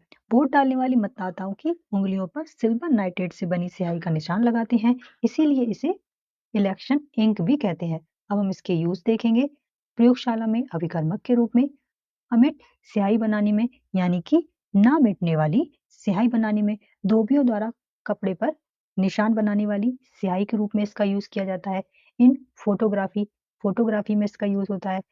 Making silver mirrors, making other salt of silver, तो इन सभी में सिल्वर नाइट्रेट का यूज किया जाता है। नेक्स्ट हम देखेंगे silver iodide AgL। Silver iodide is use to making artificial rain, कृत्रिम वर्षा कराने में इसका उपयोग किया जाता है। नेक्स्ट है सिल्वर ब्रोमाइड AgBr। यह हल्के पीले रंग का क्रिस्टलीय यौगिक है और पानी में अघुलनशील है। यह प्रकाश संवेदी होता है, अतः इसका उपयोग फिल्म निर्माण में किया जाता है। इसका उपयोग किसमें होता है? फोटोग्राफी में। नेक्स्ट देखेंगे, नेक्स्ट है कैल्शियम फॉस्फेट। कैल्शियम फॉस्फेट का उपयोग टूथपेस्ट में किया जाता है। दांतों का इनेमल कैल्शियम फॉस्फेट का बना होता है। इंपॉर्टेंट है, आप लोग याद रखेंगे। Calcium carbonate CaCO3। Calcium carbonate को चूना पत्थर भी कहते हैं। कैल्शियम कार्बोनेट एक सफेद दानेदार पाउडर है। यह पानी में अघुलनशील है। इसका उपयोग सीमेंट उद्योग में, टूथपेस्ट बनाने में किया जाता है। नेक्स्ट है कैल्शियम हाइड्रोक्साइड और स्लेट लाइम CaOH का होल ट्वाइस। तो ये इसका केमिकल फॉर्मूला है और स्लेट लाइम को हिंदी में बुझा चूना बोलते हैं। इसे भी हम डिटेल में पहले समझ चुके हैं बेस और सॉल्ट वाली क्लास में। तो आप लोग जब क्लासेस स्टार्टिंग से फॉलो करेंगे तो आपके सभी कॉन्सेप्ट क्लियर होते जाएंगे। थोड़ा सा हम यहाँ पर भी समझ लेते हैं। कैल्शियम हाइड्रोक्साइड का निर्माण बुझे चूने में जल मिलाकर किया जाता है। यह श्वेत पाउडर है। इसके जलीय विलयन में जब कार्बन डाइऑक्साइड गैस प्रवाहित की जाती है तो चूने का पानी दूधिया हो जाता है। अब हम नेक्स्ट देखेंगे कैल्शियम सल्फेट। इसका जो केमिकल फॉर्मूला है वो क्या है? CaSO4.2H2O। इसे हम जिप्सम भी कहते हैं। क्या बोलते हैं? जिप्सम। ये सफेद दानेदार ठोस पदार्थ है। इसका उपयोग प्लास्टर ऑफ पेरिस बनाने में किया जाता है। कैल्शियम सल्फेट का जो यूज है वो प्लास्टर ऑफ पेरिस बनाने में किया जाता है। नेक्स्ट देखेंगे प्लास्टर ऑफ पेरिस, जिसे हम POP भी बोलते हैं। इसका जो केमिकल फॉर्मूला है वो क्या है? CaSO4.12H2O। प्लास्टर ऑफ पेरिस बहुत ही चिकना सफेद पाउडर होता है। इसे पर्याप्त पानी के साथ मिलाकर लुक भी बनाई जाती है। कुछ समय बाद ये जम जाता है और एक कठोर पदार्थ में बदल जाता है। इसीलिए सीमेंट के औद्योगिक निर्माण से पूर्व भवन निर्माण के लिए चूना एवं प्लास्टर ऑफ पेरिस का उपयोग किया जाता है। दरअसल ये जिप्सम का ही कठोर रूप है। It is the semi hydrate of calcium sulphate. ये कैल्शियम सल्फेट का अर्ध हाइड्रेट है। It is made by partially dehydration of gypsum. इसे जिप्सम के आंशिक निर्जलीकरण द्वारा बनाया जाता है। इसे बनाने के लिए जिप्सम को बारीक पीसकर उसे 393 टू 403 कैलोरी पर एक भट्टी में गर्म किया जाता है। अभिक्रिया के तापमान को नियंत्रित करना आवश्यक है, अन्यथा अधिक तापमान पर पूरा क्रिस्टल जल निकल जाता है और एनहाइड्रस CaSO4 हमें प्राप्त होगा, जिसे हम क्या बोलेंगे, मृत ज्वलित प्लास्टर कहते हैं, यानी कि डेड बर्न प्लास्टर इसको बोलेंगे। अब इसका उपयोग क्या है, भवन निर्माण में व्यापक उपयोग है इसका, मूर्तियां और सजावटी सामान बनाने में, सिरेमिक तथा सैनिटरी वेयर बनाने में, अग्निरोधक सामग्रियों के निर्माण में, चौक बनाने में, टूटी हुई हड्डियों को जोड़ने के लिए प्लास्टर ऑफ पेरिस का यूज किया जाता है। तो ये सभी प्लास्टर ऑफ पेरिस के यूजेस हैं। नेक्स्ट हम देखेंगे कैल्शियम ऑक्साइड और क्विक लाइम। कैल्शियम ऑक्साइड, जिसे हम क्विक लाइम भी बोलते हैं, यह एक सफेद छिद्रयुक्त ठोस पदार्थ है जो पानी में जल्दी घुलकर कैल्शियम हाइड्रोक्साइड बनाता है। When dissolved in water, it produces a hissing sound. जब इसे पानी में घोलते हैं तो सीसी की ध्वनि उत्पन्न करता है। इसका उपयोग सीमेंट, ब्लीचिंग पाउडर, कांच, चीनी के शोधन और रसायनों के उत्पादन में किया जाता है। नेक्स्ट है ब्लीचिंग पाउडर, जिसे हम विरंजक चूर्ण बोलते हैं, CaOCl2, ये इसका केमिकल फॉर्मूला है। इसे मैं आपको डिटेल में पहले समझा चुकी हूँ, फिर भी मैं आपको थोड़ा बता देती हूँ। इसका रासायनिक नाम क्या है, कैल्शियम ऑक्सीक्लोराइड है। शुष्क बुझे हुए चूने पर क्लोरीन गैस प्रवाहित करके इसका उत्पादन किया जाता है। नेक्स्ट देखेंगे एलम, जिसे हम फिटकरी बोलते हैं और इसे पोटास एलम भी बोलते हैं। इसका केमिकल फॉर्मूला क्या है, K2SO4.Al2 SO4 का होल थ्राइस डॉट 24H2O, ये इसका केमिकल फॉर्मूला है और इसे भी मैंने डिटेल में बताया है बेस वाली क्लास में, तो आप लोग क्लासेस स्टार्टिंग से जरूर फॉलो करना। नेक्स्ट हम देखेंगे कॉपर सल्फेट, इसे हम नीला थोथा भी बोलते हैं। इसका जो केमिकल फॉर्मूला है वो CuSO4.5H2O है। यह एक चमकदार नीला क्रिस्टलीय पदार्थ है। चमकदार बोल सकते हैं, चमकीला बोल सकते हैं। ये एक चमकीला नीला क्रिस्टलीय पदार्थ है। On heating is gradually release water molecules. गर्म करने पर यह जल के अणु क्रमशः त्याग देता है। इसका उपयोग क्या है, विद्युत लेपन में, विद्युत बैटरी बनाने में। कॉपर सल्फेट तथा चूने का मिश्रण बोर्डो मिश्रण कहलाता है, जिसका उपयोग कवकनाशी के रूप में किया जाता है। कपड़ों की रंगाई में इसका उपयोग किया जाता है। लकड़ी के परिक्षेपण में इसका प्रयोग किया जाता है। नेक्स्ट देखेंगे पोटेशियम नाइट्रेट, इसका केमिकल फॉर्मूला KNO3 है। इसका उपयोग बारूद बनाने में किया जाता है। नेक्स्ट देखेंगे पोटेशियम परमैंगनेट, जिसे हम KMnO4 बोलते हैं। यह एक प्रबल ऑक्सीकारक है। यह पानी में घुलकर तीव्र गुलाबी या बैंगनी रंग का विलयन बनाता है। इसे लाल दवा भी कहा जाता है। इसका उपयोग कीटाणुनाशक के रूप में प्रयोगशाला उद्योगों में ऑक्सीकारक के रूप में किया जाता है। नेक्स्ट देखेंगे मैग्नीशियम हाइड्रोक्साइड, MgOH का होल ट्वाइस।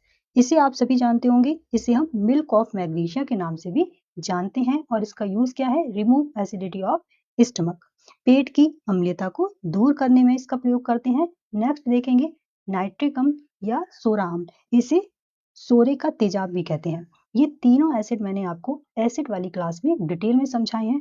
तो देखिए बार बार मैं इसीलिए आपको बोल रही हूँ, जब आप क्लासेस स्टार्टिंग से फॉलो करेंगे तो आपके सभी कॉन्सेप्ट क्लियर होते जाएंगे। बार बार मैं चीजें डिटेल में पढ़ाऊंगी तो आपका टाइम वेस्ट होगा। फिर भी इन शॉर्ट हम समझ लेते हैं। नाइट्रिक एसिड जो है ये एक प्रमुख ऑक्सीकारक तीव्र अम्ल है और इसका जो उपयोग है वो फर्टिलाइजर के लिए अमोनियम नाइट्रेट बनाने में किया जाता है। विस्फोटक, आतिशबाजी, इन सभी में इसका उपयोग किया जाता है। सल्फ्यूरिक एसिड, जिसे हम गंधक का अम्ल भी बोलते हैं, रसायनों का राजा भी बोलते हैं, और इसका जो उपयोग है हाइड्रोक्लोरिक अम्ल, नाइट्रिक अम्ल तथा फर्टिलाइजर के निर्माण में भी किया जाता है।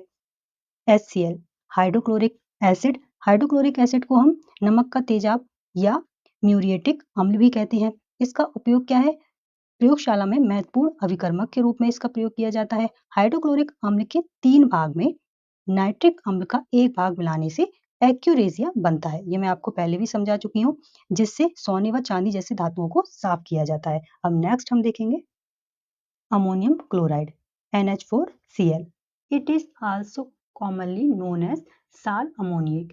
इसे समान भाषा में नौसादर भी कहते हैं। इसके प्रमुख उपयोग निम्नलिखित हैं। अमोनियम क्लोराइड से सोल्डरिंग पदार्थ बनाने में किया जाता है इसका उपयोग। इसे बर्तन पर कलई करने के लिए उपयोग में लाया जाता है। इसका उपयोग विद्युत बैटरी में किया जाता है। इसका उपयोग कपड़ों को रंगने में किया जाता है और औषधि के रूप में भी ये काम में लिया जाता है। प्रयोगशाला में अभिकर्मक के रूप में इसका प्रयोग करते हैं। नेक्स्ट है जिंक सल्फेट। जिंक सल्फेट को व्हाइट विट्रियल और व्हाइट कसिस यानी कि इसे सफेद तोता या सफेद कशिश भी कहा जाता है। जिंक सल्फेट का उपयोग कवकनाशी के रूप में किया जाता है। तो यहाँ पर हमारे जो कंपाउंड थे, जो यौगिक थे, वो कंप्लीट हो गए हैं। अब अगर आपको किसी भी पॉइंट में कोई डाउट है, कोई कंफ्यूजन है या फिर आपको कोई क्वेश्चन है तो आप लोग कमेंट करके पूछ सकते हैं। और क्लास आपको अच्छी लगती है तो लाइक जरूर करना, दोस्तों के साथ शेयर जरूर करना। तो कंपाउंड हमने कंप्लीट कर दिए हैं। अब नेक्स्ट मिक्सचर समझने से पहले हम समझेंगे अमलगम और अम्लराज क्या है। अमलगम अमलगम क्या है? जो मरकरी है, जो पारा है, वो तांबा, जस्ता, मैंगनीज, चांदी आदि धातुओं के साथ एक घोल बनाती है। इसी को हम अमलगम कहते हैं। ये एक प्रकार की मिश्र धातु है। तो अमलगम क्या है? मरकरी या पारा धातुओं के साथ एक घोल का निर्माण करती है। किन धातुओं के साथ? तांबा, जस्ता, मैंगनीज, चांदी आदि धातुओं के साथ एक घोल का निर्माण करती है और इसी घोल को हम अमलगम कहते हैं। अब एक क्वेश्चन ये बनेगा कि क्या पारा या मरकरी जो है वो सभी धातुओं के साथ अमलगम का निर्माण करेगी? तो नहीं। जो पारा है ये सभी धातुओं के साथ अमलगम का निर्माण नहीं करती है। ये कुछ धातुओं के साथ, तांबा, जस्ता, मैग्नीज, चांदी आदि धातुओं के साथ अमलगम का निर्माण करती है। तो जो धातुएं अमलगम का निर्माण नहीं करती हैं वो कौन सी हैं? लोहा, प्लेटिनम, कोबाल्ट, निकेल और टंगस्टन। ये कुछ धातुएं हैं जिनके साथ पारा अमलगम का निर्माण नहीं करता है। और जो मरकरी है इसको लोहे यानी कि आयरन के पात्रों में सुरक्षित रखते हैं और पारे को क्विक सिल्वर भी कहते हैं। इस नाम से भी इसे जाना जाता है। नेक्स्ट हम देखेंगे अम्लराज। अम्लराज मैं आपको पहले भी बता चुकी हूँ जब हमने एसिड पढ़े थे। अम्लराज इसे हम एक्यूरेजिया या फिर रॉयल वाटर यानी कि शाही जल भी कहते हैं। हाइड्रोक्लोरिक एसिड और नाइट्रिक अम्ल के विलयन को ही हम अम्लराज एक्यूरेजिया कहते हैं। इसमें HCl का 3 भाग और नाइट्रिक एसिड यानी कि HNO3 का एक भाग होता है। अम्लराज में उत्कर्ष धातु जैसे कि सोना, चांदी, प्लेटिनम आदि घुल जाती हैं। अतः इसका प्रयोग इनके परीक्षण में भी किया जाता है। सोने के आभूषणों को साफ करने के लिए इसका प्रयोग किया जाता है। तो आई होप आपको ये दोनों कॉन्सेप्ट क्लियर है। नेक्स्ट अब हम समझेंगे मिक्सचर यानी कि मिश्रण क्या है। तो मिक्सचर या मिश्रण किसे कहते हैं? दो या दो से अधिक तत्वों या यौगिक से मिलकर बने पदार्थ को मिश्रण कहते हैं। तो ये जो मिक्सचर बना है ये बना है दो या दो से अधिक प्योर सब्सटेंसेस के पार्टिकल से। और ये जो पार्टिकल होंगे ये किसके होंगे? एलिमेंट्स के होंगे या फिर कंपाउंड के होंगे। तो ये जो मिक्सचर में कंपोजिशन होता है ना पार्टिकल्स का, ये फिक्स्ड नहीं होता। ये आप एक बात याद रखेंगे कि इनका जो कंपोजिशन है वो फिक्स्ड नहीं होगा और ना ही ये केमिकली कंबाइंड होते हैं। ठीक है, सिंपली ये मिक्स्ड होते हैं। इसी को हम मिश्रण या मिक्सचर कहते हैं। हमने जब कंपाउंड पढ़ा था तो हमने उसमें समझा था कि जो कंपाउंड है वो दो या दो से अधिक एलिमेंट के केमिकली कॉम्बिनेशन से बनते हैं और जो इनका रेशियो होता है कंपाउंड का वो भी डेफिनाइट यानी कि फिक्स्ड होता है। लेकिन मिक्सचर के केस में ये केवल मिक्स्ड होते हैं, ना तो केमिकली कंबाइंड होंगे और ना ही इनका जो रेशियो है वो फिक्स्ड होता है। चलिए एक एग्जाम्पल के थ्रू भी हम समझ लेते हैं। फॉर एग्जाम्पल हम एक शुगर सॉल्यूशन बनाते हैं तो सिंपली हम एक गिलास पानी में उसमें हमको चीनी ऐड कर लेते हैं और मिक्स कर लेते हैं सिंपली। तो ये हमारा क्या बन जाता है? शुगर सॉल्यूशन बन गया। तो ये जो शुगर सॉल्यूशन है ये एक मिक्सचर है। इसमें ना तो आपने चीनी को वेट किया और ना ही आपने कोई वॉल्यूम को मेजर किया पानी के। आपने अपने हिसाब से शुगर सॉल्यूशन बना लिया। तो ये ना तो केमिकली कंबाइंड हुए और ना ही इनका जो रेशियो है वो फिक्स्ड होता है। अब ये जो मिक्सचर है ये दो प्रकार के होते हैं। फर्स्ट है homogeneous mixture when the components of a mixture are completely mixed with each other. तो होमोजीनियस मिक्सचर को हिंदी में समांगी मिश्रण कहते हैं। ये क्या होता है? जब मिश्रण के जो घटक होते हैं वो पूर्णतः एक दूसरे में मिक्स्ड हों तो इसे हम होमोजीनियस मिक्सचर कहते हैं। For example aqueous solution of salt solution air etcetera. तो जो नमक का जलीय घोल होता है ये होमोजीनियस मिक्सचर का एग्जाम्पल है। शुगर सॉल्यूशन, शुगर सॉल्यूशन को आप देखकर ये नहीं बता सकते कि पानी कहाँ है शुगर कहाँ है, कितना अमाउंट पानी का है कितना अमाउंट शुगर का है, क्योंकि ये पूरी तरीके से एक दूसरे में मिक्स्ड हो जाते हैं। आई होप आपको क्लियर है। नेक्स्ट है heterogeneous mixture when the component of the mixture are not completely mixed with each other. इसे हम हिंदी में विसमांगी मिश्रण कहते हैं। जब मिश्रण के घटक एक दूसरे से पूर्णतः मिक्स्ड ना हो तो हम इसे क्या बोलते हैं? हेट्रोजीनियस मिक्सचर बोलते हैं। For example mixture of water and oil.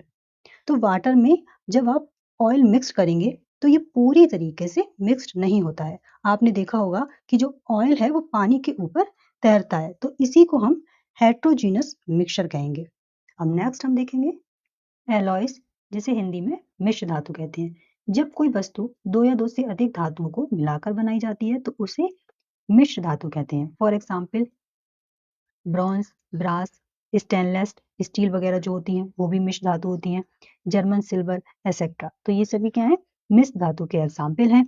अब जो कॉइन्स और ज्वेलरी बनती हैं, जो सिक्के और ज्वेलरी बनती हैं, ये बनती हैं सिल्वर और कॉपर की मिश्र धातु से। इसी तरीके से जब आयरन यानी कि लोहे में chromium, vanadium, manganese, molybdenum, tungsten आदि धातुओं को मिलाया जाता है तो स्टील और स्टेनलेस स्टील आदि मिश्र धातु बनती हैं। अब हम देखेंगे ब्रॉन्ज यानी कि कांस्य। तो ये कैसे बनता है, ये बनता है कॉपर और टिन के मिश्रण से। इसमें जो कॉपर है वो 90% होता है और जो टिन है वो 30% होता है। और जो ब्रॉन्ज है ये मनुष्य द्वारा निर्मित प्रथम मिश्र धातु है। ये इंपॉर्टेंट है, आप लोग याद रखेंगे। जो ब्रॉन्ज है, जो कांस्य है, ये मनुष्य द्वारा निर्मित प्रथम मिश्र धातु है। अब हम देखेंगे ब्रास, जिसे हम पीतल बोलते हैं। इसमें कॉपर और जिंक धातु होती है। कॉपर जो है वो 70% होती है और जो जिंक है वो 30% होती है। अब नेक्स्ट हम देखेंगे स्टील। स्टील जो है ये व्यापारिक दृष्टि से लोहे की सबसे महत्वपूर्ण किस्म है और इसमें आयरन और कार्बन की मिश्र धातु होती है। जो लोहा इसमें होता है वो कितना होता है, 98 से 99.5% होता है और जो कार्बन है वो इसमें 0.3 से 2% होता है। और जो स्टील है इसको साधारणतः ढलवे लोहे से बनाया जाता है। नेक्स्ट है स्टेनलेस स्टील। इसमें 10% क्रोमियम, 0.25% कार्बन और लगभग 0.35% मैग्नीज होता है। इस पर वायु, जल आदि का कोई भी प्रभाव नहीं पड़ता है। यह शल्य चिकित्सा में, औजार, बर्तन, मूर्तियां बनाने में काम में लिया जाता है। और जो स्टेनलेस स्टील होती है, इसके जो बर्तन बनाए जाते हैं खाना बनाने वाले, उनकी जो तली होती है वो तांबे की होती है, क्योंकि जो तांबा है वो स्टेनलेस स्टील की तुलना में बेहतर कंडक्टर है। तो ये इंपॉर्टेंट है, आप लोग याद रखेंगे कि जो खाना बनाने के पात्र होते हैं, बर्तन होते हैं, उनमें जो तली होती है वो कॉपर की होती है। नेक्स्ट देखेंगे मैग्नीज स्टील। इसमें 12 से 15% मैग्नीज और 1 से 1.5% कार्बन होता है। ये बहुत कठोर होता है और इसमें उच्च तन्यता शक्ति होती है और इसमें जंग नहीं लगती है। उच्च तन्य सामर्थ्य या तन्य शक्ति क्या होती है, इसका मतलब है कि जो इससे बनी सामग्रियां होंगी वो मजबूत होंगी, आसानी से उनको नहीं तोड़ा जा सकता है और इस पर जंग का भी कोई प्रभाव नहीं पड़ता है। इसका उपयोग तिजोरी, कूटने वाली या पीसने वाली जो मशीनें बनाई जाती हैं उनमें इसका प्रयोग किया जाता है। नेक्स्ट देखेंगे क्रोमियम स्टील। इसमें 2 से 4% तक क्रोमियम होता है और ये बहुत कठोर होता है।